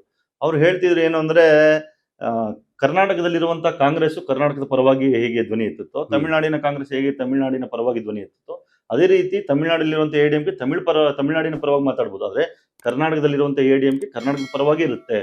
ಅಲ್ಲಿ ಎರಡನೇ ಮಾತೇ ಇಲ್ಲ. ನಾವು ಇಲ್ಲಿಯ ನೆಲ ಜಲವನ್ನ ಕುಡ್ಕೊಂಡು ಇಲ್ಲಿಯ ಅನ್ನವನ್ನು ತಿನ್ಕೊಂಡು ಬದುಕ್ತಿದ್ದಂತ ಸಂದರ್ಭದಲ್ಲಿ ಇಲ್ಲಿರುವಂತ ತಮಿಳಿಗರಾಗ್ಲಿ ಕನ್ನಡಿಗರಾಗ್ಲಿ ನಮ್ಮ ಪಕ್ಷದಲ್ಲಿದ್ದಂಥವ್ರು, ADMK ಪಕ್ಷದಲ್ಲಿದ್ದಂಥವ್ರು, ಅವರು ಇದರಲ್ಲೇ ಇರ್ತಾರೆ. ಏನು ADMK ತಮಿಳುನಾಡಿನ ಪರವಾಗಿ ಹೋಗಲ್ಲ, ಕರ್ನಾಟಕದ ಪರವಾಗಿ ಇರುತ್ತೆ. ಇಲ್ಲಿ ADMK ಘಟಕ ಅಂತ ಸರಿಯಾಗಿ ಮುಂದುವರಿಸಿದ್ರೆ ಖಂಡಿತವಾಗ್ಲೂ ಕೂಡ ಕರ್ನಾಟಕದಲ್ಲಿ ಒಂದು ಪ್ರಾದೇಶಿಕ ಪಕ್ಷವಾಗ್ತಿತ್ತು ಅಂತ ADMK. ಖಂಡಿತವಾಗ್ಲೂ ಆಗ್ತಿತ್ತು. ಅದು ನನ್ಗೆ ನಮ್ಮ ತಂದೆಯವರು ಹೇಳಿದಂತದ್ ಮಾಹಿತಿಗಳ ಪ್ರಕಾರ ಅನೇಕ ಕಾನ್ಸ್ಟಿಟ್ಯೂನ್ಸಿಗಳಲ್ಲಿ ADMKಗೆ ಒಂದು ಬೀಜವನ್ನು ಬಿತ್ತಿದ್ರು. ಅವ್ರಿಗೆ ಅನೇಕ ಬಾರಿ ನನ್ನ ಹತ್ರ ಮಾತಾಡ್ತಿದ್ದಾಗ ಹೇಳಿದಂತ ಉದಾಹರಣೆಗಳಿದೆ. ನನ್ನ ಹತ್ರ ರಾಜಾಜಿನಗರಲ್ಲಿ ಪ್ರಕಾಶ್ ನಗರ, ದಯಾನಂದ ನಗರಗಳಲ್ಲಿ ADMK ಕಾರ್ಪೊರೇಟರ್ ಗೆದ್ದಿದ್ರು. ಅಲ್ಲಿ ಒಂದ್ ಯಾರೋ ಕ್ಯಾಂಡಿಡೇಟ್ ಆಗಿ ಸ್ಟ್ರಾಂಗ್ ಮಾಡ್ಬೋದು ಅನ್ನೋದು ಮನಸ್ಸಲ್ಲಿ ಇತ್ತು ಅವ್ರಿಗೆ. ಆಮೇಲೆ ಅವತ್ತಿನ ಚಿಕ್ಕಪೇಟೆ ಅಂದ್ರೆ ಇವಾಗ ಅದು ಗಾಂಧಿನಗರಕ್ಕೆ ಸೇರಿದೆ ಕೆಲವು ಭಾಗಗಳು. ಹಾಗಾಗಿ ಅಲ್ಲಿನೂ ಒಂದು ಕ್ಯಾಂಡಿಡೇಟ್ ಹಾಕಿ ಸೆಕೆಂಡ್ ಪ್ಲೇಸ್ ಬಂದಿರುವಂತದ್ದು ಉದಾಹರಣೆಗಳಿದೆ. ಅದಾದ ನಂತರದಲ್ಲಿ ಮತ್ತೆ ಅವತ್ತಿನ ಭಾರತಿ ನಗರ, ಜಯಮಹಲ್, ಆಮೇಲೆ ನೀವು ಈ ಕಡೆ ಚಾಮರಾಜನಗರ ಕಡೆ ಹೋದ್ರೆ ಕೊಳ್ಳೇಗಾಲ, ಮಳವಳ್ಳಿ ಕಡೆನೂ ತಮಿಳಿದ್ದಾರೆ. ಮತ್ತೆ ತಂದೆಯವರು ನಾವು ಒಕ್ಕಲಿಗ ಸಮಾಜದಲ್ಲಿ ಹುಟ್ಟು ಬೆಳೆದಿರೋದ್ರಿಂದ ಅಲ್ಲಿ ಆ ಪ್ರಭಾವವನ್ನು ಕನ್ನಡಿಗರದ್ದು ಬೆಳೆಸಿ ನಾವು ಅಲ್ಲಿ ಪಕ್ಷ ಸಂಘಟನೆ ಮಾಡಬೇಕು ಅನ್ನೋದು. ಮತ್ತೆ ಹಿರಿಯೂರಲ್ಲಿ, ಶಿವಮೊಗ್ಗದಲ್ಲಿ ನಾನು ಕಾರ್ಪೊರೇಟರ್ ಗೆದ್ದಿದ್ದೆ ಅದೇ ಕಾರಣಕ್ಕಾಗಿ. ಸೊ ಹಾಗಾಗಿ ಇದೆಲ್ಲ ಮಾಡಬೇಕು ಅನ್ನೋದು ಅವ್ರ ಮನದಲ್ಲಿ ಇತ್ತು. ಬಹಳ ವಿಸ್ತಾರವಾಗ್ತಿತ್ತು ಕರ್ನಾಟಕ ಆಗಿರೋದು. ಬಟ್ ಅವತ್ತಿನ ಸಂದರ್ಭ, ಸಮಯ, ರಾಜಕೀಯ ಸನ್ನಿವೇಶಗಳು, ಅನೇಕ ಸಲ ಕೈ ಕಟ್ಟಾಗ್ತದೆ. ಹ್ಮ್. ಮತ್ತೆ ಇಲ್ಲಿ ಮೇಡಮ್ ಜಯಲಲಿತಾ ಅವ್ರ ಜೊತೆ ಸ್ವಲ್ಪ ಅವ್ರಿಗೂ ಇವ್ರಿಗೂ ಕ್ಲಾಶಸ್ ಆದ ಕಾರಣ ಜಯಲಲಿತಾ ಆದ್ಮೇಲೆ ಅಂತ್ಯ ಆದ್ಮೇಲೆ ಆಲ್ಮೋಸ್ಟ್ ಆಲ್ ಕುಸಿದ್ ಬಿಡ್ತು ಹಾ. AIADMK. ಅಲ್ಲ, ಅದಕ್ಕಿಂತ ಮುಂಚೆನೆ ಕರ್ನಾಟಕದಲ್ಲಿ ಕುಸ್ತೋಯ್ತು. ಅವ್ರು ಬದುಕಿದ್ದಾಗಲೇ ಕುಸ್ತೋಯ್ತು. ಹ್ಮ್. ಇವ್ರಿಗೂ ಅವ್ರಿಗೂ ಕೆಲವೊಂದು ವಿಚಾರಗಳಿಗೆ ಮನಸ್ತಾಪಗಳಾಗ್ತದೆ. ಹ್ಮ್. ಆ ಮನಸ್ತಾಪ ಆದಂತ ಸಂದರ್ಭದಲ್ಲಿ ಇವರು ಅಲ್ಲಿಂದ ಹೊರಗಡೆ ಬರುವಂತ ಪ್ರಯತ್ನ ಮಾಡಿ 99 ಚುನಾವಣೆಯಲ್ಲಿ ಏನಾಗುತ್ತೆ, ಇವರು ಇಂಡಿಪೆಂಡೆಂಟ್ ಆಗಿ ಹೋಗ್ತಾರೆ. ಹ್ಮ್. ಆ ಅಂದ್ರೆ AIADMK ಇಬ್ಬಾಗ ಆಗುತ್ತೆ. ಹ್ಮ್. ಆ ಸಂದರ್ಭದಲ್ಲಿ ಇವರು ತಿರುನಾಕರ್ ಸರ್ ನೇತೃತ್ವದ AIADMK ಜೊತೆ ನಿಂತ್ಕೋತಾರೆ. ಆ ಸಂದರ್ಭದಲ್ಲಿ ಇಲ್ಲಿ ಸೋಲಾಗ್ತದೆ. ಹ್ಮ್. ಹ್ಮ್. ಅವಾಗ AIADMK ಕ್ಯಾಂಡಿಡೇಟ್ ಬೇರೆಯವರಾಗಿರ್ತಾರೆ. ಸೊ ಈ ತರ ಆದಂತ ಸಂದರ್ಭದಲ್ಲಿ ನೀವು ಅವತ್ತಿನ 99 ಚುನಾವಣೆ ನೋಡಿದ್ರೆ AIADMK ಇದ್ದಂತ 3 ಜನ ಲೀಡರ್ಗಳು ಇಂಡಿಪೆಂಡೆಂಟ್, ಒಬ್ರು AIADMK ಇಂದ, ಒಬ್ರು ಇಂಡಿಪೆಂಡೆಂಟ್, ಇನ್ನೊಬ್ರು ಇಂಡಿಪೆಂಡೆಂಟ್ ಕಂಟೆಸ್ಟ್ ಮಾಡ್ತಾರೆ. ಇವರು 3 ಜನ ತಗೊಂಡಂತ ಮತಗಳನ್ನ ಲೆಕ್ಕ ಹಾಕಿದ್ರೆ ಇವತ್ತಿನ ಗಾಂಧಿನಗರ ಶಾಸಕರು ಅವಾಗ 99ರಲ್ಲಿ ಮೊದಲನೇ ಬಾರಿಗೆ ದಿನೇಶ್ ಗುಂಡೂರಾವ್ ಅವ್ರು ಗೆದ್ದಿರ್ತಾರೆ. ಅವ್ರಿಗಿಂತ 1000 ಓಟ್ ಇವ್ರು 3 ಜನದಿಂದ ಬಂದಿರುತ್ತೆ ಹೆಚ್ಚಿಗೆ. ಅವತ್ತು ಒಟ್ಟಿಗೆ ಹೋಗಿದ್ರೆ 3 ಜನನು ಒಂದೇ ಪಕ್ಷದ ಅಡಿಯಲ್ಲಿ ದಿನೇಶ್ ಗುಂಡೂರಾವ್ ಅವರು ಅವತ್ತು ಶಾಸಕರಾಗಿ ಆಯ್ಕೆನೇ ಆಗ್ತಿರ್ಲಿಲ್ಲ ಮೊದಲನೇ. ಅಲ್ಲಿಂದ ಸತತವಾಗಿ ಅವರಿಗೆ ಅವಕಾಶ ಆಯ್ತು. ಹೌದು. ನಮ್ಗೆ ಗಾಂಧಿನಗರ ವಿಧಾನಸಭದ ಬಗ್ಗೆ ಮಾತಾಡೋದ್ರೆ ಅದೊಂದು ಬೇರೆದೇ ಕತೆ.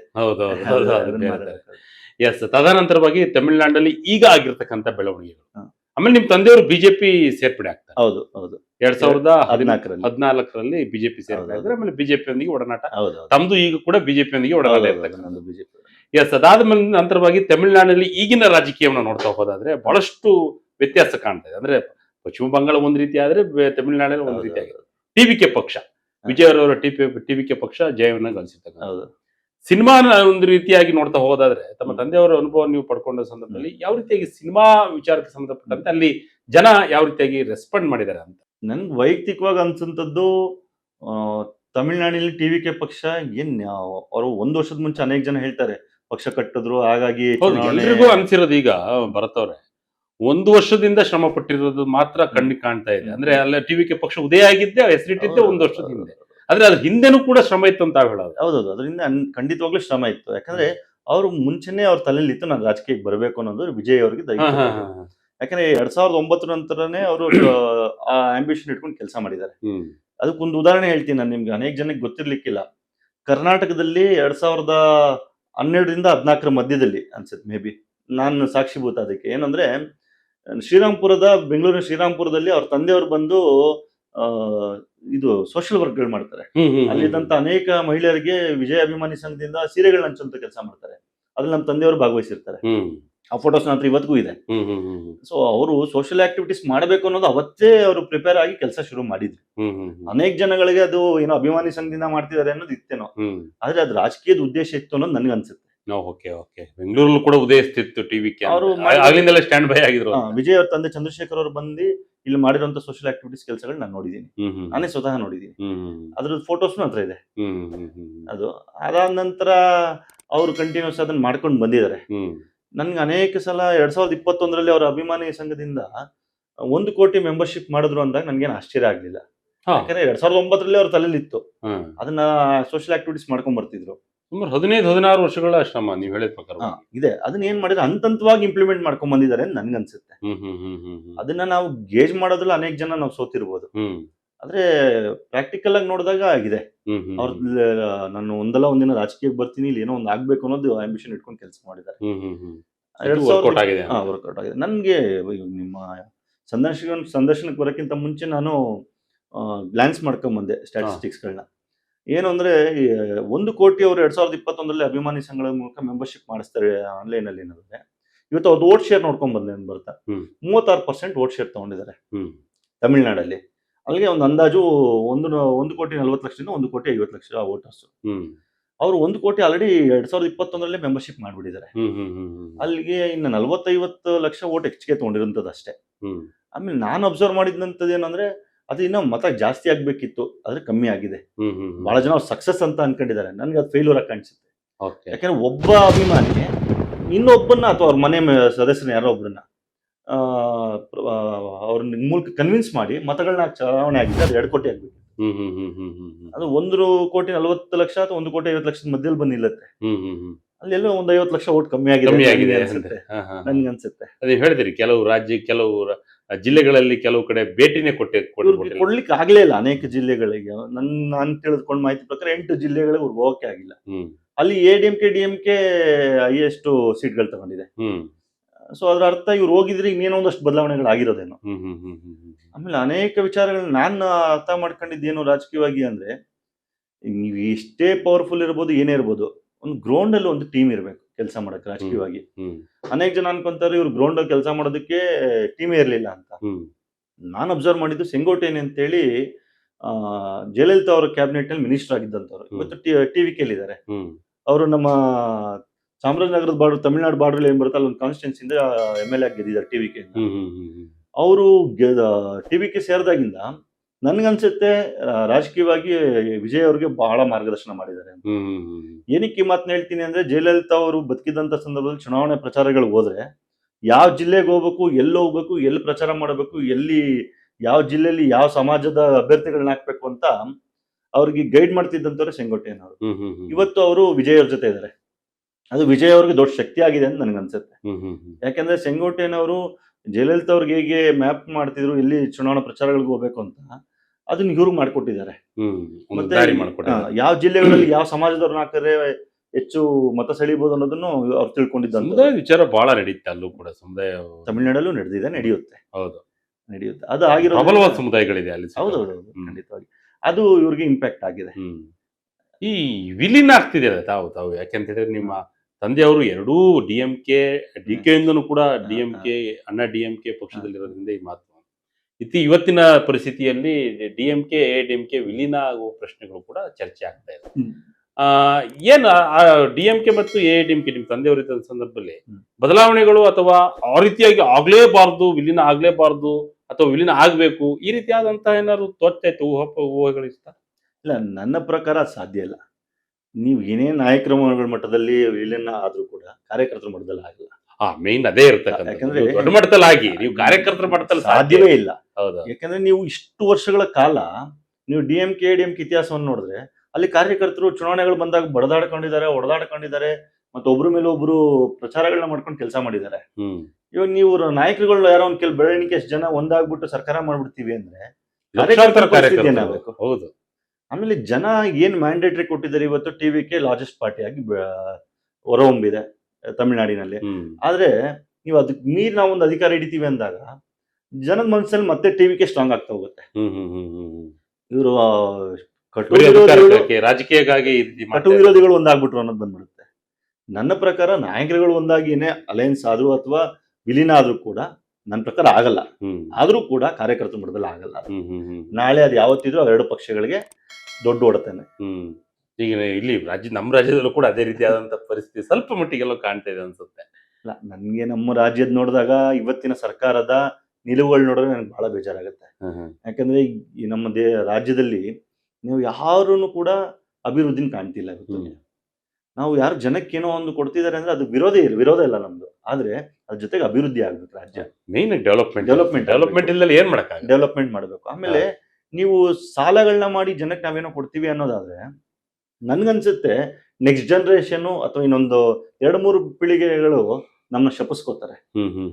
ಎಲ್ಲವನ್ನೂ ನಮ್ಮ ರಾಜ್ಯವನ್ನ ಬರ್ಬಾದ್ ಮಾಡೋದ್ರು, ಖಜಾನೆ ಖಾಲಿ ಮಾಡೋದ್ರು, ನಮ್ ಡೆವಲಪ್ಮೆಂಟ್ ಆಗ್ಲಿಲ್ಲ. ನಾವೆಲ್ಲೋ ಇವತ್ತು ಜಗತ್ತಿನ ಅನೇಕ ರಾಜ್ಯಗಳನ್ನ ನೋಡಿದಂತ ಸಂದರ್ಭದಲ್ಲಿ, ನಾನು ಹೇಳ್ತೀನಿ ಭಾರತದಷ್ಟೇ ಅಲ್ಲ, ನೀವು ಜಗತ್ತಿನ ಅನೇಕ ರಾಜ್ಯಗಳ ಡೆವಲಪ್ಮೆಂಟ್ ನೋಡಿದಾಗ ನಾವೆಲ್ಲ ಹಿಂದುಳಿದಾಗ ನಾವು ಆ ಜಗತ್ತಿನಲ್ಲಿ ಕಾಂಪಿಟೇಷನ್ಗೆ ಬರಕ್ಕಾಗಲ್ಲ ನಮ್ಮ ಯುವಕರು, ಮುಂದಿನ ಪೀಳಿಗೆಯವರು. ಅದ್ರ ಬಗ್ಗೆ ನಂಗೆ ಬೇಸರ ಇದೆ.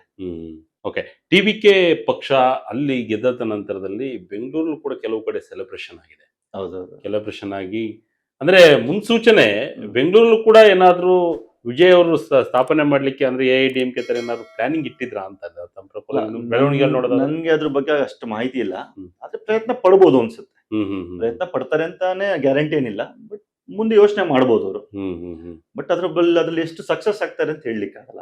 ಯಾಕಂದ್ರೆ ನಿಮ್ಗೆ ವಿಜಯ್ ಅವರಿಗೆ ಅಭಿಮಾನಿಗಳು ಜಾಸ್ತಿ ಇರಬಹುದು, ಆದ್ರೆ ಕರ್ನಾಟಕದಲ್ಲಿ ರಾಜಕೀಯ ವಾತಾವರಣವೇ ಬೇರೆ, ತಮಿಳುನಾಡಿನ ರಾಜಕೀಯ ವಾತಾವರಣವೇ ಬೇರೆ. ಎರಡನ್ನೂ ನಾವು ಒಂದೇ ತಕ್ಕಡಿಲಿ ಹಾಕಿ ತುಲನೆ ಮಾಡಕ್ಕೆ ಆಗೋದಿಲ್ಲ. ಆಮೇಲೆ ಅನೇಕ ಜನ ನಾನು ನೋಡಿದೀನಿ, ತಾವು ಗಮನಿಸಿರ್ಬೋದು, ಏನು ಅಂದ್ರೆ ತಮಿಳುನಾಡು ಚುನಾವಣೆ ನಡೀತಿರುವಂತ ಸಂದರ್ಭದಲ್ಲಿ ಅನೇಕ ಜನ ಇಲ್ಲಿರುವಂತಹ ತಮಿಳಿಗರು ಅಲ್ಲಿ ಹೋಗಿ ಮತ ಚಲಾವಣೆ ಮಾಡ್ಲಿಕ್ಕೆ ಹೋಗ್ತಾರೆ. ಅನೇಕ ಜನ ತಮ್ಮ ಹೊಟ್ಟೆಪಾಡಿಗಾಗಿ ಯಾರು ಇಲ್ಲಿ ಬಂದಿರ್ತಾರೆ ಅವ್ರು ಅನೇಕ ಜನ ಹೋಗ್ತಾರೆ, ಸಾವಿರಾರು ಜನ ಹೋಗ್ತಾರೆ. ಹೌದು, ಅದು ಬಸ್ಗಳಲ್ಲಿ ನಾವು ನೋಡಿದ್ವಿ. ತಮಿಳ್ನಾಡು ಹೋಗುವಂತ ಹೊಸೂರು ಕನೆಕ್ಟಿವ್ ರೋಡ್ ಏನಿದೆ, ಜಾಮ್ ಗಂಟೆಗಟ್ಟಲೆ ಆಗಂತ ನೋಡಿದೀವಿ. ಅದ್ರ ಅರ್ಥ ಒಂದೇನು ಅಂದ್ರೆ ಅವ್ರು ಇಲ್ಲಿ ಜೀವನ ಮಾಡ್ತಿರ್ಬೋದು, ಇಲ್ಲಿ ಹೊಟ್ಟೆ ಪಡಗಾಗಿ ಬಂದಿರ್ಬೋದು, ಆದ್ರೆ ಅವ್ರ ಮತದಾರರ ಪಟ್ಟಿಯಲ್ಲಿ ಅವ್ರ ಹೆಸರು ತಮಿಳ್ನಾಡಲ್ಲೇ ಇರ್ತದೆ. So ಅವ್ರು ಎಷ್ಟು ಮತವಾಗಿ ಕನ್ವರ್ಟ್ ಆಗುತ್ತೆ ಅನ್ನೋದು ಕ್ವಶನ್ ಮಾರ್ಕ್. ಅದು ನಾವು ಅಬ್ಸರ್ವ್ ಮಾಡಬೇಕು. ಎಸ್, ತಾವು ಬಿಜೆಪಿಲಿ ಇರೋದ್ರಿಂದ ಒಂದಿಷ್ಟು AIADMK ತಮಿಳುನಾಡು ವಿಚಾರಕ್ಕೆ ಸಂಬಂಧಪಟ್ಟಂತೆ ಮಾತನಾಡ್ತಾ ಹೋಗೋಣ. ಯಾಕೆಂತ ಹೇಳಿದ್ರೆ ಬಿಜೆಪಿ ಬೆಳವಣಿಗೆಗಳು ನೋಡಿದ್ವಿ, ಎಷ್ಟು ಒಂದಂಕಿ ಸಂಖ್ಯೆಯಲ್ಲಿ ಮಾತ್ರ ಜಯಗಳಿಸಿ ಸಾಧ್ಯ ಆಯಿತು. ಅದನ್ನು ಹೊರತುಪಡಿಸಿ ಈಗ ಅಣ್ಣಾಮಲೈ ವಿಚಾರ, ಅಣ್ಣಾಮಲೈ ಅವ್ರನ್ನ ಒಂದಿಷ್ಟು ಈ ಒಂದು ಹಿಂದಿನ ವರ್ಷ ನೋಡೋದಾದ್ರೆ ಬಹಳಷ್ಟು ಓಡಾಟಗಳು, ಬಹಳಷ್ಟು ಪ್ರಚಾರಗಳು, ಬಹಳಷ್ಟು ಪಾದಯಾತ್ರೆ ಮಾಡ್ತಕ್ಕಂಥ ವಿಚಾರಗಳು ಇವೆಲ್ಲವೂ ಕೂಡ ಇತ್ತು, ಸಂಘಟನೆ ಮಾಡ್ತಕ್ಕಂಥ ವಿಚಾರ ಇತ್ತು. ಮೋದಿ ಅವರು ಕೂಡ ಬೆಂತಟ್ಟಿ ಸಭಾಷ್ ಅಂತ ಹೇಳಿರ್ತಕ್ಕಂಥದ್ದು ನೋಡಿದ್ವಿ. ಏಕಾಏಕಿ ಅವ್ರನ್ನ ಹೊರಗಿಟ್ಟು ಒಂದು ರೀತಿಯಾಗಿ ಚುನಾವಣೆ ಮಾಡಿದಂತ ರೀತಿ ನಡೆಯುತ್ತೆ. ಇದು ಎಫೆಕ್ಟ್ ಆಯ್ತಾ? ಯಾವ ರೀತಿಯಾಗಿ ನೋಡ್ತಾ ಇದ್ರಿ? ನನ್ಗನ್ಸುತ್ತೆ ಅವ್ರನ್ನ ಹೊರಗಡೆ ಪಾರ್ಟಿ ಇಟ್ಟಿಲ್ಲ, ಆದ್ರೆ ಅವರು ವೈಯಕ್ತಿಕ ಕಾರಣಗಳನ್ನ ಕೊಟ್ಟು ಅವರು ಸ್ವಲ್ಪ ಅವ್ರ ತಂದೆಯವ್ರ ಆರೋಗ್ಯದ ವಿಚಾರದಿಂದ ದೂರ ಇದ್ದಾರೆ. ಆದ್ರೆ ನನ್ಗನ್ಸುತ್ತೆ ಅವರು ಇದ್ದಿದ್ರೆ, ನನ್ನ ವೈಯಕ್ತಿಕ ಅಭಿಪ್ರಾಯ ಇದು, ಅವ್ರು ಇದ್ದಿದ್ರೆ ಇನ್ನೊಂದಷ್ಟು ಸೀಟ್ಗಳು ಗೆಲ್ತಿದ್ವೇನೋ ಅಂತ ಅನ್ಸುತ್ತೆ. ನನ್ನ ಅನೇಕ ಬಾರಿ ಅಣ್ಣಾಮಲೈ ಅವ್ರ ವಿಚಾರದಲ್ಲಿ ನನ್ಗೆ ಅನ್ಸಿದ್ದಂಥದ್ದು, ಪ್ರಾಮಾಣಿಕವಾಗಿ ಹೇಳ್ಬೇಕಂದ್ರೆ ನನ್ನ ವೈಯಕ್ತಿಕವಾಗಿ ಅಭಿಪ್ರಾಯ ಏನು ಅಂದ್ರೆ, ಅವ್ರು ಎಲ್ಲರನ್ನೂ ರಾಜಕೀಯವಾಗಿ ಒಂದೇ ಸಲ ಎದುರು ಮೈ ಮೇಲೆ ಹಾಕೊಂಡ್ಬಿಟ್ರು ಅಂತ. ರಾಜಕಾರಣದಲ್ಲಿ ಒಂದು ಸೂಕ್ಷ್ಮತೆ ಇರ್ಬೇಕು ನಮ್ಗೆ. ಏನು ಅಂದ್ರೆ, ನಿಮ್ಗೆ ಎದುರಾಳಿಗಳನ್ನ ಎದುರುಗಡೆ ಬಂದು ಫೈಟ್ ಮಾಡೋಂಥವ್ರನ್ನ ನಾವು ನೇರ ಫೈಟ್ ಮಾಡ್ಬೋದು ಅಥವಾ ನೇರ ಎದುರಿಸ್ಬೋದು. ಹಿತಶತ್ರುಗಳು ಒಂದಷ್ಟು ಜನ ಇರ್ತಾರೆ ಪಕ್ಷದೊಳಗಡೆ ಅಂತ ನಾನು ಜೊತೆ ಇರೋರು. ಅಂದ್ರೆ ಇವಾಗ ನಮ್ಮ ಅನೇಕ ಪಕ್ಷಗಳನ್ನ ಇವರು ವಿರೋಧಿಸಿದ್ವಿ, ನಾವು ಅವ್ರ ಅಲಯನ್ಸ್ ಮಾಡ್ಕೊಂಡು ಹೋದ್ವಿ. ಅವ್ರ ಜೊತೆಲಿ ಇಟ್ಕೊಂಡೆ ನಾವು ಅವ್ರ ಜೊತೆಲಿ ಇಟ್ಕೊಂಡು ನಾವು ಬೆಳಿಬೇಕಿತ್ತು. ಇವಾಗ AIADMK ಅವರು ನೇರ ವಿರೋಧ ಮಾಡ್ತಿದ್ರು, ಆದ್ರೆ AIADMK ಅವ್ರ ಜೊತೆಲಿ ಇಟ್ಕೊಂಡು ನಾವು ಬಿಜೆಪಿಯ ಅಡಿಪಾಯವನ್ನು ಗಟ್ಟಿಯಾಗಿ ಹಾಕೊಂಡು ಜೊತೆಲಿ ಹೋಗಿದ್ದಿದೆ 100% ಅಣ್ಣಾಮಲೈ ಅವರು ಮುಂದಿನ ಫ್ಯೂಚರ್ ಲೀಡರ್. ಇವತ್ತಿಗೂ ಅನ್ಸುತ್ತೆ ನನಗೆ ಬಿಜೆಪಿಯಿಂದ ಅಣ್ಣಾಮಲೈ ಅವರು ಬಹುದೊಡ್ಡ ಶಕ್ತಿ. ಮುಂದಿನ ದಿನಗಳಲ್ಲಿ ಅವರೇ ಬಿಜೆಪಿಯ ತಮಿಳುನಾಡಿನ ಲೀಡರ್ಶಿಪ್ ತಗೊಳಕ ಆಗುತ್ತೆ ಅಂತ. ತಮಿಳುನಾಡಿನ ರಾಜ್ಯಾಧ್ಯಕ್ಷರೇ ಸೋಲನ್ನು ಅನುಭವಿಸ್ತಕ್ಕಂತ ಪ್ರಸಂಗ ಉಂಟಾಗುತ್ತೆ. ವಿಜಯವರ ಪ್ರಭಾವ ಅಷ್ಟಿತ್ತೋ ಏನೋ ಗೊತ್ತಿಲ್ಲ. ಯಾಕೆಂತ ಹೇಳಿದ್ರೆ ಈ ಅಂಕಿಅಂಶ ನೋಡಿದ್ರೆ ಅವರ ಪ್ರಭಾವನೇ ಎಲ್ಲ ಕಡೆ ಎಲ್ಲರನ್ನೂ ಧೂಳಿಪಟ ಮಾಡ್ತದೆ. ಯಾಕೆಂದ್ರೆ ಸ್ಟಾಲಿನ್ ಅವರು ಸೋತಿದ್ದಾರೆ. ಅದು ಯಾರು ವಿರುದ್ಧ, ಯಾರು ಅವ್ರ ಪ್ರತಿಸ್ಪರ್ಧಿ ಯಾರು ಇರ್ತದೆ? ಸಾಮಾನ್ಯವಾಗಿ ಇರ್ತಕ್ಕಂಥ ಅಭ್ಯರ್ಥಿ ಕೂಡ, ಜೊತೆಗೆ ಅಧ್ಯಕ್ಷರು ಸೋಲ್ತಾರೆ. ಇದು ಒಂದು ಕಡೆ ಯಾಕೆ ಪಶ್ಚಿಮ ಬಂಗಾಳದ ಆಗಿರ್ತಕ್ಕಂಥ ಕೆಲಸ ತಮಿಳುನಾಡಲ್ಲ ಆಗ್ಲಿಲ್ಲ. ಇಲ್ಲ, ನಾನು ಸ್ಟಾಲಿನ್ ಅವ್ರು ಸೋತಿದ್ನ ಬೇರೆ ರೀತಿಲಿ ನೋಡ್ತೀನಿ. ಯಾಕೆಂದ್ರೆ ಸ್ಟಾಲಿನ್ ವಿರುದ್ಧ ಏನ್ ಗೆದ್ದಿದ್ದಾರೆ ಅಭ್ಯರ್ಥಿ, ಅವರು DMK-ಲೇ ಇದ್ದವ್ರು ಒಂದ್ ಕಾಲದಲ್ಲಿ. DMK-ಲಿ ಸ್ಟಾಲಿನ್ ಅವರು ಅಭ್ಯರ್ಥಿ ಆಗಿದ್ದಂತ ಸಂದರ್ಭದಲ್ಲಿ ಅವ್ರು ಚುನಾವಣಾ ಅಭ್ಯರ್ಥಿ ಪ್ರಮುಖ ಆಗಿ ಕೆಲಸ ಮಾಡಿದ್ದಂತವ್ರು. ಅವರು ಸ್ಟಾಲಿನ್ ಅವರ ಪ್ಲಸ್ ಗೊತ್ತಿತ್ತು, ಮೈನಸ್ ಗೊತ್ತಿತ್ತು. ಜೊತೆಲಿ TVK ವಿಜಯ್ ಅವರ ಶಕ್ತಿ ಮತ್ತೆ ಸ್ಟಾರ್ ಡಮ್ ಏನಿದೆ ಅದು ಸೇರ್ಕೋತು. ಸ್ಟಾರ್ಡಮ್ ಅಂತೂ 100% ಸೇರಿದೆ. ಅದ್ರ ಜೊತೆಲಿ ನಾನು ಅನೇಕ ವಿಚಾರಗಳನ್ನ ಅಲ್ಲಿರುವಂತಹ ಸ್ನೇಹಿತರೊಂದಿಗೆ ಮಾತಾಡಿದಂತ ಸಂದರ್ಭ, ತಮಿಳುನಾಡಲ್ಲಿ ಅನೇಕ ಪತ್ರಕರ್ತರೊಂದಿಗೆ ಮಾತನಾಡಿದಂತ ಸಂದರ್ಭದಲ್ಲಿ ನನ್ಗನ್ಸಿದ್ದು ಅಥವಾ ಅವ್ರು ಹೇಳಿದ್ದೇನು ಅಂದ್ರೆ, ಅನೇಕ ಒಂದು 108 ಸೀಟ್ ಗೆದ್ದಿದ್ದಾರೆ ಇವಾಗ. ಅದರಲ್ಲಿ 40ರಿಂದ 50 ಜನ ಬೇರೆ ಬೇರೆ ಪಕ್ಷಗಳಲ್ಲಿ ಅವ್ರ ಅಭ್ಯರ್ಥಿ ಆಗ್ಬೇಕು ಅಂತ ಪ್ರಯತ್ನ ಪಡ್ತಿದ್ದಂತವ್ರು ಇದ್ದಾರೆ. ಯಾಕೆಂದ್ರೆ ಅವ್ರು ಗ್ರೌಂಡ್ ಅಲ್ಲಿ ಕೆಲಸ ಮಾಡಿರ್ತಾರೆ, ಒಂದು 5-6 ವರ್ಷ 10 ವರ್ಷ ಅಥವಾ ಒಂದ್ 2-3 ವರ್ಷ ಕೆಲಸ ಮಾಡಿರ್ತಾರೆ. ಅವ್ರಿಗೆ ಅಲ್ಲಿ ಸೀಟ್ ಸಿಗಲ್ಲ ಅಂತ ಗೊತ್ತಾದಂತ ಸಂದರ್ಭದಲ್ಲಿ TVK ಬಂದು ಸೇರಿದಂತವ್ರು ಇದ್ದಾರೆ. ಅದೊಂದು 40ರಿಂದ 50 ಜನ ಆತರ ಗೆದ್ದಂತವ್ರು ಇದ್ದಾರೆ. ಯಾಕಂದ್ರೆ ಗ್ರೌಂಡ್ ಅಲ್ಲಿ ಕೆಲಸ ಮಾಡಿದ್ರು. ಜೊತೆಗೆ TVK ವಿಜಯ್ ಅವರ ಸ್ಟಾರ್ಡಮ್ ಸೇರ್ಕೋತು. ಅದ್ರ ಜೊತೆ ಈ ಸೋಷಿಯಲ್ ಮೀಡಿಯಾದಲ್ಲಿ ಎಲ್ಲವೂ ಕಡೆಗೂ ಪ್ರಚಾರದ ಅಬ್ಬರ ಆಯ್ತು TVK. ಅದು ಪ್ಲಸ್ ಪಾಯಿಂಟ್ ಆಗಿ ಅವ್ರು ಚುನಾವಣೆ ಗೆದ್ದಿದ್ದಾರೆ ಅಂತ ಅನ್ಸುತ್ತೆ. ಯಾಕೆಂತ ಹೇಳಿದ್ರೆ ಈ ಒಂದು ಪಕ್ಷ ಉದಯ ಆದ ನಂತರವಾಗಿ ದೇಶಾದ್ಯಂತ ವ್ಯಾಪಿಸಬೇಕು ಅನ್ನೋ ಒಂದು ಕನಸು ಖಂಡಿತವಾಗ್ಲೂ ಕೂಡ ಇದ್ದಾರೆ. ಬಿಜೆಪಿಗಾಗ್ಲಿ, ಕಾಂಗ್ರೆಸ್ ಆಗಿರ್ಲಿ, ಅಥವಾ ಬೇರೆ ಪಕ್ಷ ಆಗಿರ್ಲಿ, ಆಮ್ ಆದ್ಮಿ ಆಗಿರ್ಲಿ, ಪ್ರತಿಯೊಂದು ಪಕ್ಷಕ್ಕೂ ಕೂಡ ದೇಶದಾದ್ಯಂತ ವಿಸ್ತಾರ ಆಗ್ಬೇಕಂತ ಇರುತ್ತೆ. TVK ಮುಂದಿನ ಗುರಿ ಕರ್ನಾಟಕ ಇದ್ರೂ ಇರಬಹುದು, ಇರ್ಬೋದೇ ನಮ್ಗೆ ಗೊತ್ತಿಲ್ಲ. ಆದ್ರೆ ನನ್ಗನ್ಸುತ್ತೆ ಅಷ್ಟು ಸುಲಭ ಇಲ್ಲ. ಅಂದ್ರೆ ನೆಕ್ಸ್ಟ್ ಇಯರ್ ಅಥವಾ ನೆಕ್ಸ್ಟ್ ಟರ್ಮ್ ಅಲ್ಲೇ ಆಗುತ್ತೆ, ಅಥವಾ 2028ಕ್ಕೆ ಒಂದಿಷ್ಟು ಸ್ಥಾನಗಳನ್ನ ಆಗ್ತಂತಲ್ಲ, ಕಷ್ಟ ಮುಂದಿನ ಒಂದು ಇದ್ರಲ್ಲಿ ಏನಾದ್ರು ಕಷ್ಟ ಇದೆ ಅನ್ನೋದು ನನ್ನ ಅಭಿಪ್ರಾಯ. ಯಾಕಂದ್ರೆ ನೀವು MGR ಅವ್ರ ನಂತರ ತಮಿಳ್ನಾಡಿನಲ್ಲೇ ತಗೊಂಡ್ರೆ ವಿಜಯಕಾಂತ್ ಅವ್ರು ಬಂದ್ರು, ಬಹಳ ದೊಡ್ಡ ಮಟ್ಟ ಸಕ್ಸಸ್ ಆಗಕ್ಕಾಗ್ಲಿಲ್ಲ. ಅವ್ರನ್ನ ಅಪೋಸಿಷನ್ ಲೀಡರ್ ಆದ್ರು. ಅವರು ಚುನಾವಣೆಯಲ್ಲಿ ಸ್ಪರ್ಧೆ ಮಾಡಿದಂತ ಸಂದರ್ಭದಲ್ಲಿ ಅಪೋಸಿಷನ್ ಲೀಡರ್ ಆದ್ರು. ಅದಾದ ನಂತರ ಅವ್ರ ಪಕ್ಷ ಇವತ್ತು 1 ಸೀಟು ಬಂದು ನಿಂತಿದೆ. ಅವ್ರ ವೈಫು ಪ್ರೇಮಲತಾ ಅವ್ರು ಅಷ್ಟೇ ಚುನಾವಣೆಯಲ್ಲಿ ಗೆದ್ದಿದ್ದಾರೆ. ಆಮೇಲೆ ಎಲ್ಲಾ ಕಡೆ ಸ್ಪರ್ಧೆ ಮಾಡ್ಲಿಕ್ಕೂ ಆಗ್ಲಿಲ್ಲ. ಅವ್ರ ಅಲಯನ್ಸ್ ಬಂದ್ಬಿಟ್ರು. ಅವರು ನೀವು ಒಂದು ಎಲ್ಲರೂ MGR ಅವ್ರು ಆಗಕ್ಕಾಗಲ್ಲ. ಹೌದು, ಅದು ಖಂಡಿತ. ಎಲ್ಲರೂ NTR ಆಗೋಕ್ಕೂ ಆಗಲ್ಲ. ಡೆಡಿಕೇಶನ್ ಬೇಕು ನಿಮ್ಗೆ ರಾಜಕೀಯವಾಗಿ. ನೀವು ಜನರ ಭಾವನೆಗಳನ್ನ ಅರ್ಥ ಮಾಡ್ಕೊಳ್ಳುವಂಥದ್ದಾಗ್ಬೇಕು. ಹ್ಮ್. ಅದು ಎಲ್ಲರ ಕೈಲೂ ಆಗಲ್ಲ. ಹ್ಮ್. ನನ್ ವಿಜಯ್ ಅವ್ರ ಕೈಲಿ ಆಗುತ್ತೆ ಆಗಲ್ಲ ಹೇಳೋದಿಲ್ಲ. ಆದ್ರೆ ಡೆಡಿಕೇಶನ್ ಖಂಡಿತವಾಗ್ಲಿದ್ರೆ ಅವರು ತಮಿಳ್ನಾಡಲ್ಲಿ ಮತ್ತೆ ಸಕ್ಸಸ್ ಆಗ್ಬೋದು. ಹ್ಮ್. ಹ್ಮ್. ಹ್ಮ್. ಅದೇ ಅವ್ರು ಕೊಟ್ಟಂತ ಪ್ರಣಾಳಿಕೆಗಳು ನೋಡುವಂತ ಸಂದರ್ಭದಲ್ಲಿ ನನ್ಗೇನೋ ಅಷ್ಟು ಈಸಿ ಇಲ್ಲ ಅಂತ ಅನ್ಸ್ತದೆ. ಹ್ಮ್. ಹ್ಮ್. ಹ್ಮ್. ಹ್ಮ್. ಅವರು ಮದ್ವೆ ಆಗುವಂತ ಹೆಣ್ಮಕ್ಳಿಗೆ 8 ಗ್ರಾಮ್ ಚಿನ್ನ ಕೊಡ್ತೀನಿ ಅಂತ ಹೇಳಿದ್ದಾರೆ.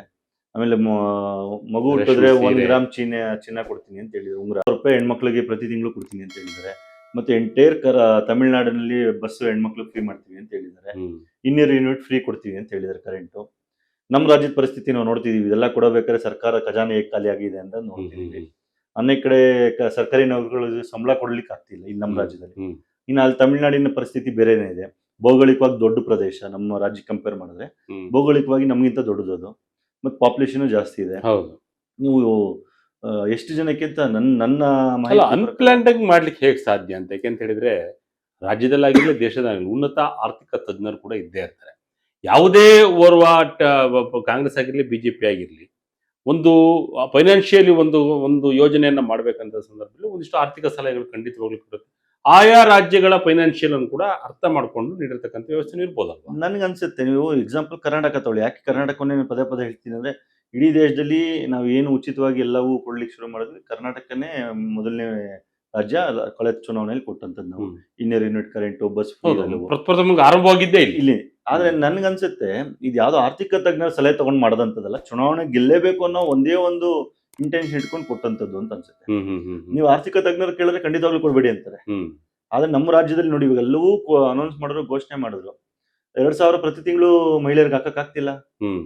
ಆಮೇಲೆ ನಿಮ್ಗೆ ವಿದ್ಯಾರ್ಥಿಗಳಿಗೆ ₹5,000 ನಾವು ಫಂಡ್ ಇದು ಕೊಡ್ತೀವಿ, ಸ್ಟೇ ಫಂಡ್ ಅಂತ ಹೇಳಿದ್ರು, ಕೊಡ್ಲಿಕ್ಕೆ ಆಗ್ತಿಲ್ಲ. ಹ್ಮ್. ಇವತ್ತರೆಗೂ ಅದನ್ನ ಕೊಡ್ಲಿಕ್ಕೆ ಆಗಿಲ್ಲ ರಾಜ್ಯ ಸರ್ಕಾರಕ್ಕೆ. ಹ್ಮ್. ಹ್ಮ್. ನಮ್ಮಲ್ಲಿರುವಂತ ಈ ರೀತಿಯಾಗಿ ಅಲ್ಲಿ ಆಗ್ಬಾರ್ದು ಅಂತ ಅವು. ಅಲ್ಲಿ ಆಗ್ಬಾರ್ದು ಅನ್ನೋದಕ್ಕಿಂತ ಹೆಚ್ಚಾಗಿ ನಮ್ಗಿಂತ ಪಾಪ್ಯುಲೇಷನ್ ಜಾಸ್ತಿ ಇದ್ದಾರೆ. ಹ್ಮ್. ಹ್ಮ್. ಹ್ಮ್. ಅಲ್ಲಿ ನಾನು ಇವಾಗ ಬರೋಬೇಕಾದ್ರೆ ಮಾಹಿತಿ ತಗೊಂಡಂತದ್ದು, BPL ಕಾರ್ಡ್ ಇರುವಂತಹ ಅವ್ರಿಗೆ ಏನು ಇವ್ರು ಮಹಿಳೆಯರಿಗೆ ಕೊಡ್ತೀವಿ ಅಂತ ಅಂದ್ರೂ ಕೂಡ ₹2,500 ತಿಂಗಳು ಕೊಡ್ತೀವಿ ಅಂತ ಹೇಳಿದ್ರು.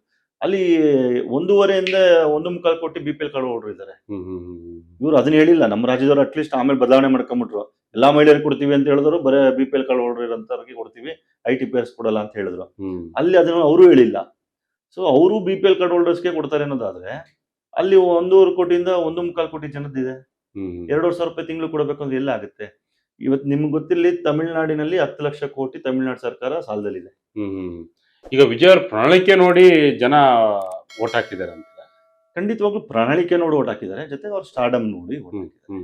ಅದ್ರಲ್ಲಿ ಎರಡನೇ ಮಾತಿಲ್ಲ. ಆಮೇಲೆ ಅದಕ್ಕಿಂತ ಜೊತೆಯಲ್ಲಿ ಹೆಚ್ಚಿಗೆ ಆಗಿ ಹೇಳ್ಬೇಕಂದ್ರೆ ಸರ್ಕಾರ ವಿರೋಧಿ ಅಲೆ. ಸರ್ಕಾರ ಬೇಸತ್ತೋಗ್ಬಿಟ್ಟಿದ್ರು ಜನ. ನೀವು ಅಲ್ಲಿ ಅಬಕಾರಿ ಇಲಾಖೆಯಲ್ಲಿ ಹಗರಣ ಆಗುತ್ತೆ, ಸೆಂದಿಲ್ ಬಾಲಾಜಿ ಅನ್ನೋ ಒಬ್ಬ ಮಂತ್ರಿ ಜೈಲಿಗೆ ಹೋಗ್ತಾರೆ, CBI ಇಂಕ್ವೈರಿ ಆಗುತ್ತೆ. ನಿಮ್ ತಮಾಷೆ ಅನ್ಸ್ಬೋದು, ಅನೇಕ ಜನಕ್ಕೆ ಗೊತ್ತಿಲ್ಲ, ಒಬ್ಬ ಸೆಂದಿಲ್ ಬಾಲಾಜಿ ಅನ್ನೋ ಮಂತ್ರಿನ ಜೈಲ್ಗೆ ಹೊಟ್ಟು ಬಂದ್ಮೇಲೆ ಮಂತ್ರಿಯಾಗಿ ಉಳಿಸ್ಕೋತಾರೆ. ಆ ಸರ್ಕಾರ ತೆಗಿಯೋದೇ ಇಲ್ಲ ಮಂತ್ರಿಗಿರಿಯಿಂದ ಅವ್ರನ್ನ. ಆಮೇಲೆ ಇನ್ನ ದೊಡ್ಡ ತಮಾಷೆ ಏನು ಅಂದ್ರೆ, ಅವ್ರಿಗೆ ಯಾವ್ದೇ ಖಾತೆನೆ ಕೊಡಲ್ಲ ಜೈಲ್ಗೆ ಹೊಟ್ಟು ಬಂದ್ಮೇಲೆ. ಖಾತೆ ಇಲ್ದಿರೋ ಮಂತ್ರಿ ಅವರು. ಈ ರೀತಿಯಾಗಿ ಸರ್ಕಾರ ನಡ್ಕೊಳ್ಳುತ್ತೆ. ಆಮೇಲೆ ಅಲ್ಲಿ ಕಾನೂನು ಏನಿತ್ತು ಪಾಲಿಸಬೇಕಿತ್ತು, ರಾಜ್ಯ ಸರ್ಕಾರ ಅದ್ರಲ್ಲಿ ಸಂಪೂರ್ಣವಾಗಿ ಫೇಲ್ ಆಗಿದೆ. ನಿಮ್ಗೆ ದಿನ ಬೆಳಗಾರೆ ಅಲ್ಲಿ ರೇಪ್ ಕೇಸಸ್ ಬರೋದು, ಮತ್ತೆ ಡ್ರಗ್ಸ್ ಮಾಫಿಯಾ ಆಗ್ಬಿಟ್ಟಿತ್ತು ತಮಿಳುನಾಡಲ್ಲಿ ತುಂಬಾ.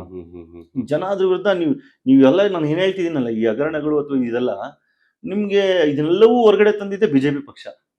ಅಲ್ಲಿ ಅಣ್ಣಾಮಲೈ ಅವರ ನೇತೃತ್ವದಲ್ಲಿ ಈ ಹೋರಾಟಗಳನ್ನ ಕೈಗೊಂಡಂತದ್ದು ಬಿಜೆಪಿ ಪಕ್ಷ. ನಿಮ್ಗೆ ಅಲ್ಲಾದಂತ ಕಾನೂನು ರೀತಿಯಂತ ಏನ್ ಪಾಲಿಸದೆ ವೈಫಲ್ಯ ಅನುಭವಿಸಿದ್ರು ಸರ್ಕಾರ, ಅದ್ರ ವಿರುದ್ಧ ಧ್ವನಿ ಎತ್ತಿದ್ದೆ ಬಿಜೆಪಿ. ಅಲ್ಲಿ ಎರಡೇ ಮಾತಿಲ್ಲ. ಅದನ್ನ ಜನ ಬೇಸತ್ತೋಗಿದ್ರು. ಬಟ್ ಆಲ್ಟರ್ನೇಟ್ ಒಂದು ಯಾವ್ದೋ ಒಂದು ಬೇಕಿತ್ತು. ನನ್ಗನ್ಸ್ತದೆ DMK AIADMK ಪಕ್ಷಗಳಲ್ಲಿ ಲೀಡರ್ಶಿಪ್ ಎಲ್ಲಿ ವ್ಯಾಕ್ಯೂಮ್ ಇತ್ತು, ಅದನ್ನ TVK ವಿಜಯ್ ಅವರು ಫುಲ್ಫಿಲ್ ಮಾಡ್ಕೊಂಡ್ರು ಅಂತ ಅನ್ಸುತ್ತೆ.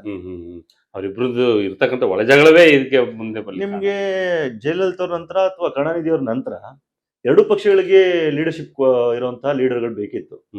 ಅಲ್ಲಿ ಸ್ಟಾಲಿನ್ ಅವರು ಮತ್ತೆ EPS ಮತ್ತೆ OPS, ಎಡಪ್ಪಾಡಿ ಪಳನಿಸ್ವಾಮಿ ಅವರು ಮತ್ತೆ ಪನ್ನೀರ್ಸೆಲ್ವಂ ಅವರು, ಅವರಿಬ್ರು ಗಲಾಟೆಯಲ್ಲಿ AIADMK ವೀಕ್ ಆಯ್ತು.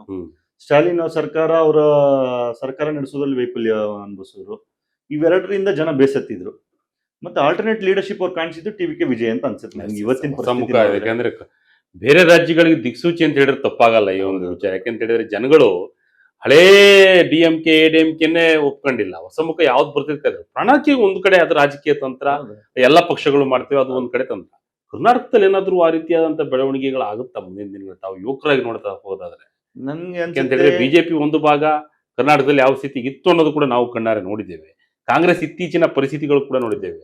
ಯಾವ ರೀತಿಯಾಗಿ ಮುಂದೆ ಬದಲಾವಣೆ ಕಾಣ್ತಾ ಇದೆಯಾ ಏನಾದ್ರು? ಇವತ್ತಿನ ಕರ್ನಾಟಕದ ಪರಿಸ್ಥಿತಿ ನೋಡಿದ್ರೆ ನನ್ಗೆ ಅನ್ಸುತ್ತೆ ಕರ್ನಾಟಕದ ಕಾಂಗ್ರೆಸ್ ಏನಿದೆ ಜನ ಬೇಸತ್ಬಿಟ್ಟಿದ್ದಾರೆ. ಸಾಕಪ್ಪ ಈ ಸರ್ಕಾರ ಯಾವತ್ತು ಹೋದ್ರೆ ತೊಲಗದೆ ಸಾಕು ಅನ್ನೋ ಪರಿಸ್ಥಿತಿ ಬಂದು ನಿಂತಿರೋ ಜನ. ಹ್ಮ್. ಇನ್ನು ಬಿಜೆಪಿಯಲ್ಲಿ ಇಡೀ ನೀವು ದೇಶದಾದ್ಯಂತ ನೋಡಿದ್ರೆ ನಮ್ಮ ಪಕ್ಷ ಯುವಕರು ಕೊಡುವಂತ ಆದ್ಯತೆನ ನೀವು ನೋಡಬಹುದು. ನೀವು ದೆಹಲಿ CM ನೋಡಿ, ಬಹಳ 50 years ಇಂದ ಕೆಳಗಡೆ ಇರೋಂಥವ್ರು, 55 years ಇಂದ ಕೆಳಗಡೆ ಇರೋಂಥವ್ರು ಯಂಗ್ಸ್ಟರ್ಸ್, ರಾಜಕೀಯವೇ ಯಂಗ್ಸ್ಟರ್ಸ್. ಆಮೇಲೆ ಅಸ್ಸಾಂನಲ್ಲಿ ಹಿಮಂತ್ ಬಿಸ್ವಾಸ್ ನೋಡಿ, ಯೋಗಿ ಆದಿತ್ಯನಾಥ್ ಅವ್ರು ನೋಡಿ, ಆಮೇಲೆ ನೀವು ಗೋವಾ ಮುಖ್ಯಮಂತ್ರಿಗಳು ನೋಡಿ, ಇಡೀ ರಾಜ್ಯದಲ್ಲಿ ಅಷ್ಟೇ ಯಾಕೆ ನಮ್ಮ ರಾಜ್ಯಾಧ್ಯಕ್ಷರು ನೋಡಿ, ಎಲ್ಲ ಯಂಗ್ಸ್ಟರ್ ಇದ್ದಾರೆ. ನೀವು ಇದ್ರ ಜೊತೆಗೆ ನೀವು ನೋಡ್ಲೇಬೇಕಾದ ಪ್ರಮುಖವಾಗಿ ನಮ್ಮ ರಾಷ್ಟ್ರೀಯ ಅಧ್ಯಕ್ಷರು ನಿತಿನ್ ಅಭಿನ್ ಅವರು ಸಹ ಸಣ್ಣ ವಯಸ್ಸಿನವರೇ. ಹೌದು. ಬಿಜೆಪಿಯಲ್ಲಿ ಅಷ್ಟೇ ಯುವಕರಿಗೆ ಇವತ್ತೇನಾದ್ರು ಮುಂದಿನ ದಿನಗಳಲ್ಲಿ ಭರವಸೆಯಿಂದ ಮೂಡಿಸುವಂತ ನಾಯಕತ್ವ ಕೊಡೋಕೆ ಸಾಧ್ಯ ಇರುವಂತದ್ದು ಬಿಜೆಪಿಯಲ್ಲಿ ಅಷ್ಟೇ. ಅಂದ್ರೆ ತಮಿಳುನಾಡಿನ ವಿಜಯ್ ಅವರ ಗೆಲುವು ಇಲ್ಲೇನೆ ಎಫೆಕ್ಟ್ ಆಗಲ್ಲ ನನ್ನ ಪ್ರಕಾರ ಬಹಳ ದೊಡ್ಡ ಮಟ್ಟಿಗೆ. ಯಾಕಂದ್ರೆ ಕರ್ನಾಟಕದ ರಾಜಕೀಯ ವಿಭಿನ್ನ ಅಂದ್ರೆ ತಮಿಳುನಾಡು ಮತ್ತು ಆಂಧ್ರ ತರ ನಮ್ದು. ಆಮೇಲೆ ನಮ್ಮಲ್ಲಿರುವಂತಹ ಜನ ಹೇಗೆ ಯೋಚನೆ ಮಾಡ್ತಾರೆ ಅಂದ್ರೆ ಯಾವುದೇ ಚಿತ್ರನಟರಿಗೆ ಅಷ್ಟು ಮನ್ನಣೆ ಕೊಡೋದಿಲ್ಲ ಇಲ್ಲಿ. ಆಗ್ಲಿ ನೋಡ್ಲಿಕ್ಕೆ ಹೋಗೋದಿದ್ರೆ ನೀವು ಅಂಬರೀಶ್ ಅವರು ಈ ರಾಜ್ಯದ ಮುಖ್ಯಮಂತ್ರಿ ಆಗ್ಬೇಕಿತ್ತು, ಜನ ಮನ್ನಣೆ ಕೊಡೋದಾಗಿದ್ರೆ. ಅನೇಕ ಜನ ನಟರು ಇದ್ದಾರೆ ಗೆಲ್ಬೇಕಿತ್ತು. ಅನಂತ್ ನಾಗ್ ಅವರು ಸೋತಿದ್ರು, ಅವರು ಗೆದ್ರು. ಅವರು ಉಮಾಶ್ರೀ ಅವರು, ಯಾರು ಜನ ಸುಲಭವಾಗಿ ನಮ್ಮ ರಾಜ್ಯ ಜನ, ಪಕ್ಷದ ಜಗ್ಗೇಶ್ ಅವರಾಗಿರ್ಬೋದು, ನಮ್ಮದೇ ಯಾವುದೇ ಪಕ್ಷದಲ್ಲಾಗ್ಲಿ ತಗೊಳ್ಳಿ ಚಿತ್ರನಟರಿಗೆ ನಮ್ಮ ರಾಜ್ಯದಲ್ಲಿ ಅಷ್ಟು ಮನ್ನಣೆ ಕೊಡೋದಿಲ್ಲ ರಾಜಕೀಯ ಅಂತ ಬಂದಾಗ. ಅದು ಈ ಮಣ್ಣಿನ ಗುಣ. ಎಸ್. ಇನ್ನು ಒಂದು ವಿಚಾರ, ನಿಮ್ಮ ತಂದೆಯವ್ರ ವಿಚಾರಕ್ಕೆ ಬರೋದಾದ್ರೆ, ಮೂಲತಃ ತಮಿಳರು ಅಲ್ಲ ಅಂದ್ರೂ ಕೂಡ ತಮಿಳು ಪಕ್ಷವನ್ನ ಇಲ್ಲಿ ಮುನ್ನಡೆಸಿ ಒಂದು ರೀತಿಯಾಗಿ ಏನು ಅವರ ಒಂದ್ ಜೊತೆ ಕಳೆದಂತ ಒಂದು ಫೋಟೋಗಳಿತ್ತು ಅಂತ ಹೇಳಿದ್ರಿ. ಅಂದ್ರೆ MGR ಬಂದಿರತಕ್ಕಂಥ ಜಯಲಲಿತಾ ಒಟ್ಟಿಗೆ, ಅದನ್ನ ಒಂದ್ಸರಿ ನಮ್ಮ ಕ್ಯಾಮ್ರಾ ಮುಂದೆ ಶೋ ಮಾಡಬಹುದು ನಾನು. ಇದು ಇಲ್ಲಿ ಶ್ರೀರಾಮ್ಪುರ, ಬೆಂಗಳೂರಿನ ಶ್ರೀರಾಮ್ಪುರದಲ್ಲಿ ಪ್ರಚಾರ ಸಭೆಗೆ ಬಂದಂತ ಸಂದರ್ಭದಲ್ಲಿ MGR ಅವರು ಮತ್ತೆ ನಮ್ಮ ತಂದೆಯವರು. ಅವಾಗ ಬಹಳ ಯಂಗ್ಸ್ಟರ್ ಇದ್ರು ನಮ್ಮ ತಂದೆ ಅವಾಗಿಂದು. 1970s ಅಲ್ಲಿ ಅಲ್ಲಿದು ಜಯಲಲಿತಾ MGR ಅವರು ಬೆಂಗಳೂರು ಬಂದಂತ ಸಂದರ್ಭದ ಇದು. ಇದು ಅವತ್ತಿನ ಮುಖ್ಯಮಂತ್ರಿ ಬೊಮ್ಮಾಯಿ ಅವರು ಅವರೆಲ್ಲ ಜೊತೆ ಎಷ್ಟು ಪ್ರಭಾವ ಬೀರುತ್ತೋ ಅಂತ AIDMK ಪಕ್ಷ ಕರ್ನಾಟಕದಲ್ಲೂ ಕೂಡ ಒಂದಿಷ್ಟು ಮಟ್ಟಿಗೆ CM ಬರೋದು DMK ಪಕ್ಷ. ಯಡಿಯೂರಪ್ಪ ಸಾಹೇಬ್ರ ಜೊತೆಗೆ ನಮ್ಮ ತಂದೆಯವರು ಇದ್ದಿದ್ದಂತ. ಇದು ಬಂದು ಅಂಬರೀಶ್ ಅವರು ಜೊತೆಲಿ ಹಂಗೆ ನಮ್ಮ ತಂದೆಯವರು ಶಾಸಕರಾಗಿದ್ದಂತ ಸಂದರ್ಭದಲ್ಲಿ ಗಾಂಧಿನಗರದಲ್ಲಿ ಕಾರ್ಮಿಕರ AIDMK ಶಾಸಕರಾಗಿದ್ದಾಗ ಈ ಘಟನೆ ಈ ಫೋಟೋ ಅಲ್ಲಿ ಇದು ಚಲನಚಿತ್ರ ಕಾರ್ಮಿಕರ ಒಕ್ಕೂಟಕ್ಕೆ ಜಾಗ ಇರೋದಿಲ್ಲ ಅವಾಗ. ಅಲ್ಲಿ ಅವಾಗ ಅಶೋಕ್ ಅವ್ರು, ಚಿತ್ರನಟ ಅಶೋಕ್ ಏನಿದ್ದಾರೆ ಅವ್ರು ಅದರ ಚಲನಚಿತ್ರ ಕಾರ್ಮಿಕ ಒಕ್ಕೂಟದ ಅಧ್ಯಕ್ಷರು ಇರ್ತಾರೆ. ಅಂತ ಸಂದರ್ಭದಲ್ಲಿ ಅವರು ಕೇಳ್ತಾರೆ, ನಮ್ಗೊಂದು ಕಚೇರಿ ಮಾಡೋದಕ್ಕೆ ಸ್ಥಳ ಇಲ್ಲ, ನೀವೇನಾದ್ರು ಒಂದು ಸಹಾಯ ಮಾಡಿ. ಗಾಂಧಿನಗರ ಅಂದ್ರೆ ಚಿತ್ರರಂಗ ಅಂತಾರೆ, ಬಟ್ ನಮ್ಗೆ ಇಲ್ಲೊಂದು ಕಚೇರಿ ಇಲ್ಲ ಅಂತ. ತಕ್ಷಣ ಕರ್ಕೊಂಡೋಗಿ ನಮ್ಮ ತಂದೆಯವರು ಅಲ್ಲಿಂದನೇ ನಡ್ಕೊಂಡು ಕರ್ಕೊಂಡೋಗಿ ಒಂದು ಜಾಗ ತೋರಿಸ್ತಾರೆ. ಇವತ್ತಿನ ಕರ್ನಾಟಕ ಚಲನಚಿತ್ರ ಕಾರ್ಮಿಕ ಸಂಘ ಏನಿದೆ ಅದು ಜಾಗ ಕೊಟ್ಟಂತದ್ದು BBMP ಇಂದ ಅಥವಾ ಅವತ್ತಿನ ಮಹಾನಗರ ನಗರ ಪಾಲಿಕೆಯಿಂದ ಲೀಸು ಕೊಡಿಸಿದ್ ನಮ್ಮ ತಂದೆಯವರು. ಆ ಬಿಲ್ಡಿಂಗ್ ಕಟ್ಟಡದ ಉದ್ಘಾಟನೆ ಸಂದರ್ಭದಲ್ಲಿ ಒಬ್ಬರು ಶಾಸಕರು ಪಕ್ಷದಿಂದ ಗಾಂಧಿನಗರ ವಿಧಾನಸಭಾ ಕ್ಷೇತ್ರದಲ್ಲಿ ಜಾಗ ಕೊಟ್ಟಿದ್ದು. ಇವತ್ತು ಅದೇ ಜಾಗದಲ್ಲೇ ಕರ್ನಾಟಕ ಚಲನಚಿತ್ರ ಕಾರ್ಮಿಕರ ಸಂಘ ಇದೆ, ಅದು ಅಲ್ಲೇ ಇದೆ. ಅದು ಉದ್ಘಾಟನೆಗೆ ಬಂದಂತ ಸಂದರ್ಭದಲ್ಲಿ ಅಂಬರೀಶ್ ಅವರು ನಮ್ಮ ತಂದೆಯವರ ಜೊತೆ ಏನಿವತ್ತು ಗಾಂಧಿನಗರದ ಶೇಷಾಪುರಂ ಅಲ್ಲಿ ರಾಜೀವ್ ಗಾಂಧಿ ಅವರ ಸ್ಟ್ಯಾಚು ಇದೆ. ಆ ರಾಜೀವ್ ಗಾಂಧಿ ಅವ್ರ ಸ್ಟ್ಯಾಚು ಗುದ್ಲಿ ಪೂಜೆ ಕಾರ್ಯಕ್ರಮ ಆಗ್ಲೂ AIDMK ಶಾಸಕರು. ಅವಾಗ ಏನಾಗಿರುತ್ತೆ, ಮಹಾನಗರ ಪಾಲಿಕೆ ಮತ್ತೆ ಅವತ್ತಿನ ಪೊಲೀಸ್ ಟ್ರಾಫಿಕ್ ಡಿಪಾರ್ಟ್ಮೆಂಟ್ ಅವರು ಸ್ಟ್ಯಾಚು ಇಡೋದಕ್ಕೆ ಪರ್ಮಿಷನ್ ಕೊಟ್ಟಿರೋದಿಲ್ಲ. ಅದಿದೆ ಅಷ್ಟೇ, ಅವ್ರ ಪರ್ಮಿಷನ್ ಕೊಟ್ಟಿರಲ್ಲ. ಇಲ್ಲ ಇದು ನಾಳೆ ಟ್ರಾಫಿಕ್ ಸಮಸ್ಯೆ ಆಗುತ್ತೆ ಫ್ಯೂಚರ್ ಅಲ್ಲಿ, ಬೇಡ ಅಂತ ಹೇಳಿ ಅವತ್ತು ಪರ್ಮಿಷನ್ ಕೊಟ್ಟಿರಲ್ಲ. ಬಟ್ ಅವತ್ತಿನ ಕಾಂಗ್ರೆಸ್ ಮುಖಂಡರುಗಳು ನಮ್ಮ ತಂದೆಯವರ ಹತ್ರ ಬರ್ತಾರೆ, ಸರ್ ಈ ತರ ಪರ್ಮಿಷನ್ ರಿಜೆಕ್ಟ್ ಮಾಡ್ಬಿಟ್ಟಿದ್ದಾರೆ, ನೀವೇನಾರು ಮಾಡಿ ಪರ್ಮಿಷನ್ ಕೊಡಿಸಿ ಅಂತ. ಅವ್ರು ನಮ್ಮ ತಂದೆಯವರು ಇವತ್ತಿನ ರಾಜಕಾರಣಿಗಳ ರೀತಿಯಲ್ಲಿ ಅಥವಾ ಇವತ್ತಿರೋ ನಮ್ಮ ಗಾಂಧಿನಗರ ಶಾಸಕರ ರೀತಿಯಲ್ಲಿ ಯಾವುದೇ ಪಕ್ಷಾತೀತವಾಗಿ ಯಾವುದೇ ದ್ವೇಷ ಮನೋಭಾವನೆ ಇಟ್ಕೊಳ್ಳದೆ ಎಲ್ಲರನ್ನೂ ಒಟ್ಟಿಗೆ ತಗೊಂಡೋಗೋ ಮನಸ್ಥಿತಿಲಿ ಇದ್ದಿದ್ರಿಂದನೇ ಇವರೇ ಖುದ್ದಾಗಿ ನಗರ ಪಾಲಿಕೆ ಮತ್ತು ಟ್ರಾಫಿಕ್ ಡಿಪಾರ್ಟ್ಮೆಂಟ್ ನಿಂದ ಕ್ಲಿಯರೆನ್ಸ್ ಕೊಡಿಸಿ ಅಲ್ಲಿ ಸ್ಟ್ಯಾಚು ಹಿಡಿದಕ್ಕೆ ಪರ್ಮಿಷನ್ ಕೊಡಿಸ್ತಾರೆ.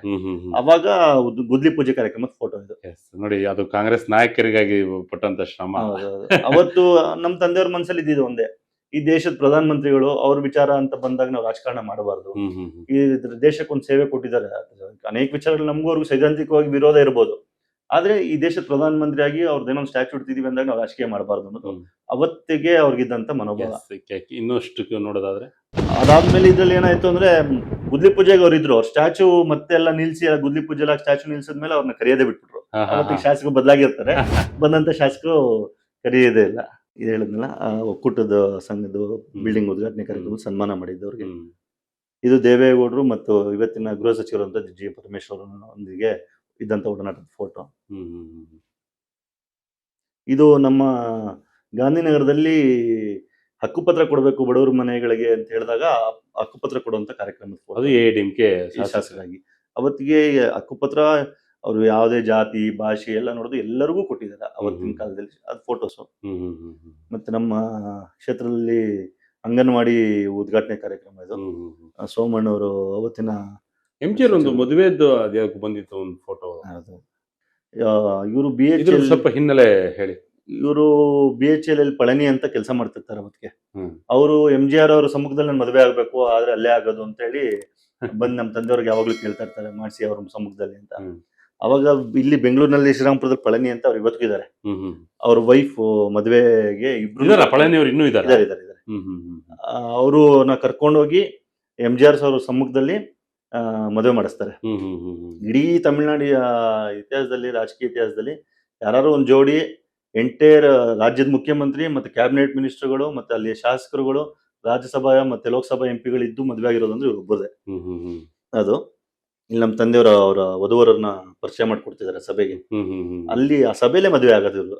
ಯಾವ್ದೋ ಕಲ್ಯಾಣ ಮಂಟಪ ಅಲ್ಲ, AIADMK ಪಕ್ಷದ ಸಭೆಯಲ್ಲೇ ಮದುವೆ ಆಗತ್ತೆ ಇವ್ರು. ಯಾಕೆ ಈ ಫೋಟೋಗಳನ್ನ ವಿಶ್ಲೇಷಣೆ ಮಾಡಿ ಅಂತ ಹೇಳಿದ್ರೆ, AIADMK ಪಕ್ಷ ಕರ್ನಾಟಕದಲ್ಲಿ ಒಬ್ರು ಸದಸ್ಯರಿದ್ರು, ಅವ್ರು ಎಷ್ಟು ಪ್ರಭಾವ ಇತ್ತು ಕರ್ನಾಟಕದಲ್ಲಿ ಅನ್ನೋ ಲೆಕ್ಕಾಚಾರ. ಯಾಕೆಂತಂದ್ರೆ ಸಾಮಾನ್ಯವಾಗಿ ಚಿಕ್ಕ ಪಕ್ಷ ಯಾವ ಒಂದು ದೊಡ್ಡ ರಾಜ್ಯದಲ್ಲಿ, ಅದರಲ್ಲೂ ಕೂಡ ಬೇರೆ ಪಕ್ಷ ಆಡಳಿತ ಇರ್ತಕ್ಕಂಥ ಸಂದರ್ಭದಲ್ಲಿ ಬೇರೆ ರಾಜ್ಯದ ಪಕ್ಷ ಇಲ್ಲಿ ಎಷ್ಟು ಪ್ರಭಾವ ಬೀರುತ್ತೆ ಅಂತೇಳಿ ಮುನ್ನೆಚ್ಚರಿಕೆ ಯಾಕೆ ಅಂತ ಹೇಳಿದ್ರೆ, ಈಗ ವಿಜಯ್ ಅವರ ಪಕ್ಷ ಬೆಂಗಳೂರಿಗೆ ಅಥವಾ ಕರ್ನಾಟಕಕ್ಕೆ ಕಾಲಿಟ್ಟು ಪ್ರಭಾವ ಬೀರಬಾರ್ದು ಅಂತ ಏನಿಲ್ಲ, ಪಕ್ಕದ ಆಂಧ್ರಕ್ಕೆ ಹೋಗಿ ಪ್ರಭಾವ ಬೀರಬಾರ್ದು ಅಂತೇನಿಲ್ಲ, ಬೇರೆ ರಾಜ್ಯದಲ್ಲಿ ಅದನ್ನ ಸ್ಥಾಪನೆ ಮಾಡಬಾರ್ದು ಅಂತೇನಿಲ್ಲ.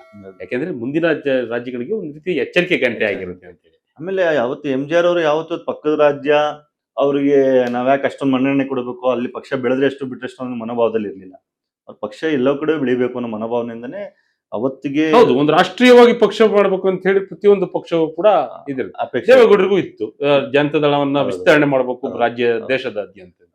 ಅದ ಆ ಸಂದರ್ಭದಲ್ಲಿ MGR ಅವರು ಯಾವತ್ತಿಗೂ ಕರ್ನಾಟಕವನ್ನ ಅಥವಾ ಪಕ್ಷವನ್ನ ಇಲ್ಲಿ ತುಚ್ಛವಾಗಿ ನೋಡ್ಲೇ ಇಲ್ಲ. ಬಹಳಷ್ಟು ಗಟ್ಟಿಯಾಗಿ ಬೆಳೆಸ್ಬೇಕು ಅಂತಾನೆ ಬಹಳ ಪ್ರಯತ್ನ ಪಟ್ಟಿದ್ದಂಥದ್ದು. ಹಾಗಾಗಿಯೇ ಇಲ್ಲಿ ಪ್ರಚಾರ ಸಭೆಗಳು ಬರುತ್ತಿದ್ದಂಥದ್ದು. ಆಮೇಲೆ ಎಲ್ಲವೂ ಅವರ ಪ್ರಚಾರ ಸಭೆಯ ಕ್ಯಾಸೆಟ್ಗಳನ್ನ ಇವತ್ತು ಅವತ್ತಿನ ಕಾಲದಲ್ಲಿ ಇವಾಗಿನ ರೀತಿ ಬೇರೆ ರೆಕಾರ್ಡಿಂಗ್ ಇಲ್ಲ, ಕ್ಯಾಸೆಟ್ ರೆಕಾರ್ಡ್ ಮಾಡ್ಕೊಂಡು ಇಟ್ಕೊಂಡಿರೋದು. ಆದ್ರೆ ಇವತ್ತಿಗೂ ಇದೆ ಕ್ಯಾಸೆಟ್ಗಳು. ನಮ್ಮ ತಂದೆಯವ್ರು ಬಿಟ್ಟೋಗಿರೋದು ನಾನು ಇವತ್ತು ಇಟ್ಕೊಂಡಿದ್ದೀನಿ. ಏನಂದ್ರೆ ಎಲ್ಲೂ ಕೂಡ ಕನ್ನಡ ತಮಿಳಿಗರು ಅನ್ನೋಂಥ ಭಾಷೆ ಭೇದ ಭಾವ ಇಟ್ಕೊಂಡು ಮಾತಾಡೇ ಇಲ್ಲ. ಅವ್ರ ಭಾಷಣ ಸಭೆಗಳು ನೋಡಿದ್ರೆ ನೀವು ಆಡಿಯೋಗಳು ಕೇಳಿದ್ರೆ ಎಲ್ಲೂ ಕೂಡ ಆ ರೀತಿಯಾದಂತ ಮನೋಭಾವ ಇರಲಿಲ್ಲ. ಅನೇಕ ಜನ ಏನಾಗತ್ತೆ, ಇಲ್ಲಿರುವಂತವ್ರು ಕೆಲವರು ಎಲ್ಲಾ ಭಾಷೆಲ್ಲೂ ಒಳ್ಳೆಯವರು ಕೆಟ್ಟವರು ಇರ್ತಾರೆ. ಇಲ್ಲಿರುವಂತವ್ರಲ್ಲೂ ತಮಿಳಿಗರಲ್ಲಿ ಎಲ್ಲೋ ಒಂದ್ ಕಡೆ ತಮಿಳಿನ ಮೇಲೆ ತಮಿಳ್ನಾಡಿನ ಮೇಲೆ ಪ್ರೀತಿ ಇದ್ದಾಗ ಆಗಿರುವಂತ ಸನ್ನಿವೇಶಗಳು ಅನೇಕ ಇದೆ. ಒಡದಾಟ ಬಡದಾಟ ಕಾವೇರಿ ಇಶ್ಯೂಗಳು ಬಂದಾಗೆಲ್ಲ ಆಗಿದೆ. ಆದ್ರೆ ಬಹುತೇಕರು AIADMK ಪಕ್ಷದಲ್ಲಿ ಇದ್ದಂತವ್ರು ಕಾವೇರಿ ಇಶ್ಯೂ ಬಂದಾಗ ಕರ್ನಾಟಕದ ಪರವಾಗಿ ಸ್ಟ್ಯಾಂಡ್ ತಗೊಂಡಿದ್ದಾರೆ. ಅದರಲ್ಲಿ ಎರಡನೇ ಮಾತೇ ಇಲ್ಲ. ಅನೇಕ ಜನಕ್ಕೆ ಯಾರೋ ಒಬ್ರು ಕೆಲವರು ಕಿಡಿಗೇಡಿಗಳು ಮಾಡುವಂತ ಸಂದರ್ಭದಲ್ಲಿ ಇಡೀ ಭಾಷಿಕರನ್ನ ಬೈಯುವಂತದ್ದು ಆಗಿರುತ್ತೆ. ಯಾವ್ದು ಕೂಡ ಭಾಷಾ ವಿರೋಧಿ ಆಗ್ಬಾರ್ದು. ಯಾಕೆ ಅಂತ ಹೇಳಿದ್ರೆ ನೀವ್ ಹೇಳ್ತೀರಿ MGR ಅವರು ಹೇಳಿದಂತ ಮಾತು, ತಮಿಳವರಿಗೆ ಕರ್ನಾಟಕದಲ್ಲಿ ಪಕ್ಷ ಸ್ಥಾಪನೆ ಮಾಡಿದ್ರೆ ತಮಿಳರಿಗೆ ಕೊಡಬಾರ್ದು, ನೇತೃತ್ವವನ್ನ AIADMK ಪಕ್ಷದ ನೇತೃತ್ವ ಒಬ್ಬ ಕನ್ನಡಿಗರಿಗೆ ಕೊಡಬೇಕು ಅನ್ನೋ ಒಂದು ದೃಷ್ಟಿಕೋನ ಇದೆಯಲ್ಲ, ಅದು ಎಲ್ಲರೂ ಕೂಡ ಒಪ್ಪುವಂತ ಮಾತು. ಯಾಕೆಂದ್ರೆ ಅಲ್ಲೆಗೆಳೆಯುವಂತಿಲ್ಲ. ಯಾಕೆಂದ್ರೆ ಅದು ಸತ್ಯವೂ ಕೂಡ. ನಿಮ್ಮ ಭಾಷಾ ಪ್ರೇಮ ಅಥವಾ ನಿಮ್ಮ ಪ್ರದೇಶದ ಪ್ರೇಮ, ನಿಮ್ಮ ಎಲ್ಲವೂ ಇದ್ರೆ ಸಂಸ್ಕೃತಿಯ ಪ್ರೇಮ ಇದ್ರೆ ಆ ಕಡೆನೆ ಒಂದು ವಾಲತೆ ಅನ್ನೋ ಲೆಕ್ಕಾಚಾರ ಕೂಡ ಇರುತ್ತೆ. ಹಂಗ್ ನೋಡೋಕೆ ತಮಿಳ್ನಾಡು ಚುನಾವಣೆ ತಗೊಂಡ್ರೆ, ಇವತ್ತಿನ ಪ್ರಸ್ತುತ ನಡೆದಿರುವಂತ ಚುನಾವಣೆನೇ ತಗೊಂಡ್ರೆ ನೀವು TVK ಪಕ್ಷದಿಂದ ಸುನೀಲ್ ಆನಂದ್ ಅವ್ರು ಗೆದ್ದಿದ್ದಾರೆ, ಕನ್ನಡಿಗರು, ಒಕ್ಕಲಿಗ ಸಮಾಜಕ್ಕೆ ಸೇರಿದಂತವ್ರು. ಆಮೇಲೆ ನಮ್ಮ BJP ಪಕ್ಷದಿಂದ ಊಟಿ ಕ್ಷೇತ್ರದಿಂದ ಭೋಜರಾಜ್ನವ್ರು ಗೆದ್ದಿದ್ದಾರೆ, ಅವರು ಕನ್ನಡದವರು, ಲಿಂಗಾಯತ ಸಮಾಜಕ್ಕೆ ಸೇರಿದಂತವ್ರು. ಈ ತರ ಅಲ್ಲೂ ಕನ್ನಡದವರು ಚಾಪ್ ಮೂಡಿಸಿದ್ದಾರೆ. ಅದೇನು ಬರ್ತಕ್ಕಂಥದ್ದು ಇದೆ. ನೀವು ಹಂಗ್ ನೋಡಕ್ ಹೋದ್ರೆ ಇವತ್ತು ಏನ್ ತಮಿಳ್ನಾಡಿನ ಜನ ಆರಾಧಿಸ್ತಾರೆ ಪೆರಿಯಾರ್ ಅಂತ ಹೇಳಿ, ಪೆರಿಯಾರ್ ರಾಮಸ್ವಾಮಿ ಅವ್ರನ್ನ, ನಮಗೂ ಅವ್ರಿಗೂ ಸೈದ್ಧಾಂತಿಕವಾಗಿ ವಿರೋಧ ಇರ್ಬೋದು ಇವತ್ತು ನಮ್ಮ ಅವರ ವಿಚಾರಗಳಲ್ಲಿ, ಆದ್ರೆ ಅವರು ಮೂಲತಃ ಕನ್ನಡದವ್ರೆ, ಚಿತ್ರದುರ್ಗ ಜಿಲ್ಲೆಯವರು. ಅವ್ರೇನು ಇವರು ಇವತ್ತಿನ ಜನ ಏನೋ ದ್ರಾವಿಡಿಯನ್ ಮೂವ್ಮೆಂಟ್ಗೆ ಅನೇಕ ಕಡೆ ನಾನು ಕೇಳಿದೀನಿ, ದ್ರಾವಿಡಿಯನ್ ಮೂವ್ಮೆಂಟ್ ನ ಪಿತಾಮಹ ಅಂತ ಕರೀತಾರೆ ಅವ್ರು ಪೆರಿಯಾರ್ ರಾಮಸ್ವಾಮಿ ಅವ್ರನ್ನ. ಆದ್ರೆ ಅವರು ಕನ್ನಡಿಗರೇ. ಹೌದು.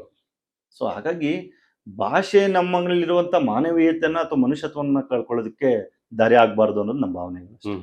ಎಐಎಡಿಎಂಕೆ ರಾಜಕೀಯ ಜೊತೆಗೆ ನಿಮ್ ತಂದೆಯವರ ಪ್ರೇಮ ಬಹಳಷ್ಟು ನಮ್ಗೆ ನೋಡ್ತಿದ್ವಿ. ದೊಡ್ಡ ದೊಡ್ಡ ನಾಯಕರ ಫೋಟೋಗಳನ್ನು ತಮ್ಮ ಮನೆಯಲ್ಲಿ ಇಟ್ಕೊಂತೀರ, ನೋಡಿದ್ರೆ ಏನಂತೀರಿ, ಯಾಕೆ ಇಟ್ಕೊಂಡಿದ್ರಿ ನೀವು, ಇವ್ರು ಯಾಕೆ ಬೇಕು ನಿಮಗೆ ಅನ್ನೋದು ಲೆಕ್ಕಾಚಾರ ಕೂಡ ಬಂದ್ರೆ ಸಾಮಾನ್ಯವಾಗಿ ಇದ್ದೇ ಇರುತ್ತೆ.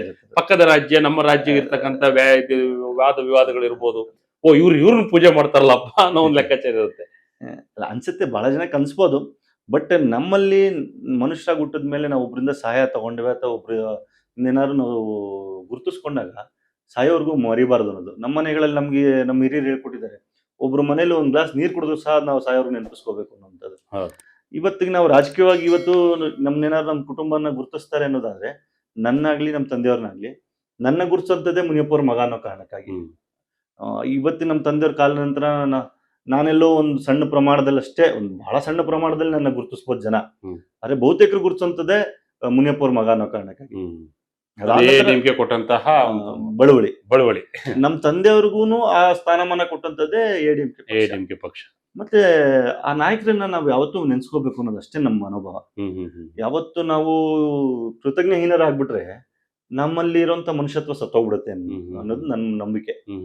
ಅದನ್ನ ನಮ್ಮ ತಂದೆಯವ್ರು ನಮ್ಗೆ ಕಳ್ಸಿಕೊಟ್ಟು ಹೋಗಿದ್ದಾರೆ. ಹಾಗಾಗಿ ಇವತ್ತು ನಮ್ಮ ಮನೆಯಲ್ಲಿ MGR ಅವ್ರ ಜಯಲಲಿತಾ ಫೋಟೋ ಇದೆ ಹಾಲ್ನಲ್ಲಿ. ನಾವು ಪ್ರತಿದಿನ ನಮ್ಮ ಪೂರ್ವಿಕರು ಹಿರಿಯರು ಯಾರು ತೀರಿ ಹೋಗಿದ್ದಾರೆ ಅವ್ರ ಫೋಟೋಗಳನ್ನ ಇಟ್ಬಿಟ್ಟು ಪೂಜೆ ಮಾಡ್ತೀವಿ ಇವತ್ತು ಹಾಲಲ್ಲಿ. ಅದೇ ರೀತಿ ಆ ಸಾಲಿನಲ್ಲಿ ಇವ್ರದ್ದು ಫೋಟೋ ಇದೆ. ಪಬ್ಲಿಕ್ ಲೈಫ್ ಅಂತ ಬಂದಾಗ ಇವತ್ತಿನ ಸೈದ್ಧಾಂತಿಕವಾಗಿ ದ್ರಾವಿಡಿಯನ್ ಮೂವ್ಮೆಂಟ್ ನಮ್ಮ ಹಿಂದುತ್ವದ ವಿಚಾರ ಬಂದಾಗ ಸೈದ್ಧಾಂತಿಕಗಳು ನನ್ನ ಮನಸ್ಸಿನಲ್ಲಿ ಬೇರೆ ಭಾವನೆಗಳಿರ್ಬೋದು, ಆದ್ರೆ ನಮ್ಮ ಕುಟುಂಬಕ್ಕೊಂದು ಅವರಿಂದ ಸಹಾಯ ಆಗಿದೆ ಅಂತ ಅದ್ ನೆನ್ಸ್ಕೋಬೇಕು ಅನ್ನೋ ಕಾರಣಕ್ಕೆ ಆ ಫೋಟೋಗಳು ನಮ್ಮ ಮನೆಯಲ್ಲಿ. ಖಂಡಿತ. ಕೊನೆಯದಾಗಿ ಬೆಂಗಳೂರಿನಲ್ಲಿ ಈಗಿನ ಪರಿಸ್ಥಿತಿಯಲ್ಲಿ ಎಐಎಡಿಎಂಕೆ ಪಕ್ಷ ಇದೆಯಾ? ನನ್ಗನ್ಸ್ತದೆ ಇವತ್ತಿನ ಪ್ರಸ್ತುತ ರಾಜಕೀಯ ತಮ್ಮ ತಂದೆಯವರೇ ಇಲ್ಲಿ ಸ್ಥಾಪನೆ ಮಾಡಿರೋದ್ರಿಂದ ಅದನ್ನ ಒಂದಿಷ್ಟು ಮಟ್ಟಿಗೆ ಬೇರೆ ಬೇರೆ ಕಡೆನೂ ಕೂಡ ಪರಿಹರಿಸಿದ್ರು. ಹಾಗಾಗಿ ಏನಾದ್ರು ಈಗಲೂ ಅದು ಜೀವಂತವಾಗಿದೆಯಾ? ಒಂದು ನಮ್ಮ ತಂದೆಯವರು ಸ್ಥಾಪನೆ ಮಾಡಕ್ಕಿಂತ ಮುಂಚೆ ಪಕ್ಷ ಇತ್ತು, ಅಂದ್ರೆ ಬೆಂಗಳೂರು ಕರ್ನಾಟಕದಲ್ಲಿ ಮತ್ತೆ ಒಂದು ಎಐಎಡಿಎಂಕೆ ಪಕ್ಷ ಇವತ್ತಿಗೆ ನಮ್ಮ ತಂದೆಯವರು ಬದುಕಿದ್ದಂತ ಸಂದರ್ಭದಲ್ಲಿ ಮತ್ತೆ ಜಯಲಲಿತಾ ಅವ್ರು ಬದುಕಿದಂತ ಸಂದರ್ಭದಲ್ಲಿ ಅದು ಬಹಳ ಪ್ರಚಲಿತಲಿತ್ತು ಮತ್ತೆ ಅದೇ ರೀತಿಯಾದ ಅಂತ್ಯ ಕೂಡ ಆಯ್ತು ಅನ್ನೋದು ನನ್ನ ಭಾವನೆ. ಯಾಕಂದ್ರೆ ಇವತ್ತಿಗೆ ನೀವು ಎಣಿಸಿದ್ರೆ ಎಐಎಡಿಎಂಕೆ ಬೆರಳೆಣಿಕೆ ಎಷ್ಟು ಜನ ಎಐಎಡಿಎಂಕೆ ಮುಖಂಡರುಗಳು ಇರ್ಬೋದು, ಬೆಂಗಳೂರು ಕೂಡ ಅಷ್ಟೇ ಬೆರಳೆಣಿಕೆ ಅಷ್ಟು ಜನ. ಆ ಪಕ್ಷ ಬಹಳ ತಳ ಕಚ್ಚಿದೆ ಇವತ್ತು. ಅವತ್ತಿಗೆ ತಳ ಕಚ್ಚಿತ್ತು, ಅನೇಕ ಕಾರಣಗಳಿಂದಾಗಿ ತಳ ಕಚ್ಚಿದೆ. ಅದು ಅನೇಕ ನಾಯಕರುಗಳ ತಪ್ಪು ನಿರ್ಧಾರಗಳಿಂದ ಇರ್ಬೋದು. ಆದ್ರೆ ಇವತ್ತಿಗೆ ನನ್ಗೆ ಏನಾದ್ರು ಗಟ್ಟಿಯಾಗಿದೆ ಅಂತ ಅನ್ಸಲ್ಲ, ಬಟ್ ಇದೆ. ಜಯಲಲಿತಾ ಅವರ ಹಾದಿಯಲ್ಲಿ ಬಂದಿರತಕ್ಕಂಥವರೇ ವಿಜಯ್. ಹಾಗಾಗಿ ಅದನ್ನ ಎಲ್ಲೆಲ್ಲಿ ಅಂತ ಹುಡುಕಿಬಿಟ್ಟೆ, ಆದ್ರೆ ಅದನ್ನ ಮತ್ತೆ ಅದಕ್ಕೆ ಜೀವ ಕೊಡ್ತಕ್ಕಂಥ ಕೆಲಸವನ್ನ ಮಾಡಬಾರ್ದು ಅಂತ ಏನಿಲ್ವಲ್ಲ. ಜೀವ ಕೊಡಬಾರ್ದು ಅಂತ ಏನಿಲ್ಲ, ಬಟ್ ಎಐಎಡಿಎಂಕೆಯಲ್ಲಿ ಇರುವಂತ ಟಿವಿಗೆ ಹೋಗ್ತಾರ ಅನ್ನೋದು ಪ್ರಶ್ನೆ. ಅದು ಸಾಧ್ಯ ಇಲ್ಲ ಅಂತ, ಯಾಕೆಂದ್ರೆ ಅದು ಅಲ್ಲಿ ವಿಲೀನ ಆಗಿರ್ತಕ್ಕಂಥದ್ದೇ ಈಗ ಅದಕ್ಕೆ ಪ್ರಶ್ನೆ. ಡಿಎಂಕೆ ಜೊತೆ ಹೋಗ್ಲಿಕ್ಕೆ ಎಐಎಡಿಎಂಕೆ ಸಾಧ್ಯ ಇಲ್ಲ, ಎಐಎಡಿಎಂಕೆ ಜೊತೆ ಬರಕ್ ಸಾಧ್ಯ ಇಲ್ಲ, ಇವೆರಡು ಪಕ್ಷಗಳು ಟಿವಿಗೆ ಜೊತೆ ಹೋಗಕ್ ಸಾಧ್ಯ ಇಲ್ಲ. ಅದು ಈ ತಮಿಳುನಾಡಲ್ಲಿ ದೊಡ್ಡ ಸಮಸ್ಯೆ ಅಂದ್ರೆ ಅದೇ ಉದ್ಭವ ಆಗಿರುತ್ತೆ. ಎಸ್, ಕೊನೆಯದಾಗಿ ಇತ್ತೀಚಿನ ಬೆಳವಣಿಗೆಗಳ ಬಗ್ಗೆ ಒಟ್ಟಾರೆಯಾಗಿ ಟಿವಿಕೆ ಡಿಎಂಕೆ ಈಗ ನಡೀತಿರ್ತಕ್ಕಂಥ ರಾಜಕೀಯ ಸರ್ಕಸ್ ಬಗ್ಗೆ ಕೊನೆಯದಾಗಿ ಯಾವ ರೀತಿಯಾಗಿ ಅವಲೋಕಿಸ್ತೀರಾ ಅಂತ ಒಬ್ಬರು ರಾಜಕೀಯ ವಿಶ್ಲೇಷಕರಾಗಿ? ನನ್ಗನ್ಸ್ತದೆ ಇವತ್ತು ಏನ್ ಟಿವಿಕೆ ಜನ ಹೈಯೆಸ್ಟ್ ಲಾರ್ಜೆಸ್ಟ್ ಪಾರ್ಟಿಯಾಗಿ ರೋಮ್ ಇದೆ. ಅವ್ರು ಸರ್ಕಾರ ಮಾಡ್ಲಿಕ್ಕೆ ಅವ್ರು ಮಾಡ್ತೀವಿ ಅಂದ್ರೆ ಬಿಡ್ಬೇಕು, ಬಿಟ್ಟು ವಿರೋಧ ಪಕ್ಷದಲ್ಲಿ ಇದ್ದು ಅವರ ಭರವಸೆಗಳನ್ನ ಹೇಗೆ ಈಡೇರಿಸ್ತಾರೆ ಅನ್ನೋದು ಕಾದ್ ನೋಡ್ಬೇಕು. ನನ್ಗನ್ಸ್ತದೆ ಈಡೇರಿಸೋದು ಬಹಳ ಕಷ್ಟ ಇದೆ. ವಿಜಯ್ ಅವರಿಗೆ ಒಂದು ರೀತಿಯಾಗಿ ಬಿಟ್ಕೊಟ್ರೆ ಒಳ್ಳೆ, ಬಿಟ್ಕೊಡೋದು ಅನ್ನೋಕ್ಕಿಂತ ಅವ್ರು ಮಾಡ್ತೀವಿ ಅಂತ ಮಾಡ್ಲಿಕ್ಕೆ ಬಿಟ್ಬಿಡ್ಬೇಕು. ಎಐಎಡಿಎಂಕೆ ಡಿಎಂಕೆ ಎರಡು ಒಂದಾಗ್ತೀವಿ ಅಂದ್ರೆ ನನ್ಗೇನೋ ಸರಿ ಕಾಣೋದಿಲ್ಲ ಕಾರ್ಯಕರ್ತರ, ಅಲ್ಲಿಯ ಕಾರ್ಯಕರ್ತರ ದೃಷ್ಟಿಯಿಂದ. ನಾನೊಬ್ಬ ರಾಜಕೀಯ ವಿದ್ಯಾರ್ಥಿಯಾಗಿ ಯೋಚನೆ ಮಾಡೋದಾದ್ರೆ ಎರಡು ಪಕ್ಷದ ಕಾರ್ಯಕರ್ತರು ಒಂದಾಗಲ್ಲ ಅನ್ನೋದು. ನಾಳೆ ಇವ್ರಿಗೆ ಅದು ಬ್ಯಾಕ್ ಫೈರ್ ಆಗುತ್ತೆ. ಆ ಕಾರಣಕ್ಕಾಗಿ ಟಿವಿಕೆ ಮಾಡ್ತಾರ ಬಿಡ್ಬೇಕು, ಕಾದ್ ನೋಡಿ ಅವ್ರಿಗೊಂದು ಅವಕಾಶ ಕೊಟ್ಟು ನೋಡ್ಬೇಕು. ವಿರೋಧ ಪಕ್ಷದಲ್ಲಿ ಕೂರೋದು ಅಭ್ಯಾಸ ಆಗ್ಬೇಕು. ನೀವು ಆಡಳಿತ ಪಕ್ಷಕ್ಕೆ ಬರ್ಬೇಕು ಅಂದ್ರೆ ವಿರೋಧ ಪಕ್ಷದಲ್ಲಿ ಇದ್ದು ನೋಡ್ಬೇಕು, ವಿರೋಧ ಪಕ್ಷದಲ್ಲಿ ಇದ್ದು ಹೋರಾಟಗಳನ್ನ ಕಟ್ಟಬೇಕು, ಚಳವಳಿಗಳನ್ನ ಕಟ್ಟದಾಗ್ಲೇನೆ ನೀವು ಆಡಳಿತ ಪಕ್ಷದಲ್ಲಿ ಬಂದಾಗ ಏನಾದ್ರು ಸಾಧನೆ ಮಾಡಕ್ಕಾಗತ್ತೆ. ನೀವು ಬರೇ ನಾವು ಇವಾಗ ಕಾಂಗ್ರೆಸ್ ಪರಿಸ್ಥಿತಿ ಆಗ್ಬಾರ್ದು. ಅನೇಕ ಇಡೀ ದೇಶದಲ್ಲಾಗ್ಲಿ ನಮ್ಮ ರಾಜ್ಯಗಳಲ್ಲಾಗ್ಲಿ ಅವ್ರು ಆಡಳಿತ ಪಕ್ಷದಲ್ಲೇ ಇದ್ದು ಬಹುತೇಕ ಸಮಯಗಳಲ್ಲಿ ಇದ್ದಾಗ ಆಡಳಿತ ಪಕ್ಷದಲ್ಲಿ ವಿರೋಧ ಪಕ್ಷದಲ್ಲಿ ಕೂರ್ಲಿಕ್ಕೆ ಆಗ್ತಿಲ್ಲ ಅವ್ರಿಗೆ. ಹಾಗಾಗಿ ಸಣ್ಣ ಸಣ್ಣ ವಿಚಾರಗಳಿಗೂ ಎಲ್ಲದಕ್ಕೂ ಮೋದಿನೇ ಕಾರಣ ಅಂತ ಹೆಂಗೆ ರಾಷ್ಟ್ರದ ಮಟ್ಟದಲ್ಲಿ ಮಾತಾಡ್ತಾರೆ, ಹಂಗಾಗ್ಬಿಡುತ್ತೆ. ಆ ರೀತಿ ತಮಿಳುನಾಡಲ್ಲಿ ಆಗ್ಬಾರ್ದು ಅನ್ನೋದು ನನ್ನ ಅಭಿಪ್ರಾಯ. ಎಸ್ ನಿಮ್ಮ ತಂದೆಯವ್ರ ಬಗ್ಗೆ, ಇತ್ತೀಚಿನ ರಾಜಕಾರಣದ ಬಗ್ಗೆ, ತಮಿಳುನಾಡು ರಾಜಕಾರಣದ ಬಗ್ಗೆ ಸಾಕಷ್ಟು ವಿಚಾರ ಹಂಚ್ಕೊಂಡ್ರಿ. ಧನ್ಯವಾದಗಳು ವಿಜಯ ಕಣವಿ ಮಾತನಾಡಿದಕ್ಕೆ. ಧನ್ಯವಾದ. ನೀವು ಕೂಡ ನಿಮ್ಮ ತಂದೆಯಂತೆ MLA ಆಗ್ಲಿ ಅಂತ ಕೂಡ ನಾವು ಕೂಡ ಬಯಸ್ತೀವಿ. ದೇವರಿಚ್ಛೆ. Thank you sir. ಇದು ಈ ಕ್ಷಣದ ವಿಶೇಷ. ಇದೇ ರೀತಿಯಾದ ವಿಶೇಷತೆಗಳಿಗಾಗಿ Vijaya Karnataka website, YouTube page, Facebook page follow ಮಾಡ್ತಾ ಇರಿ. ಧನ್ಯವಾದಗಳು.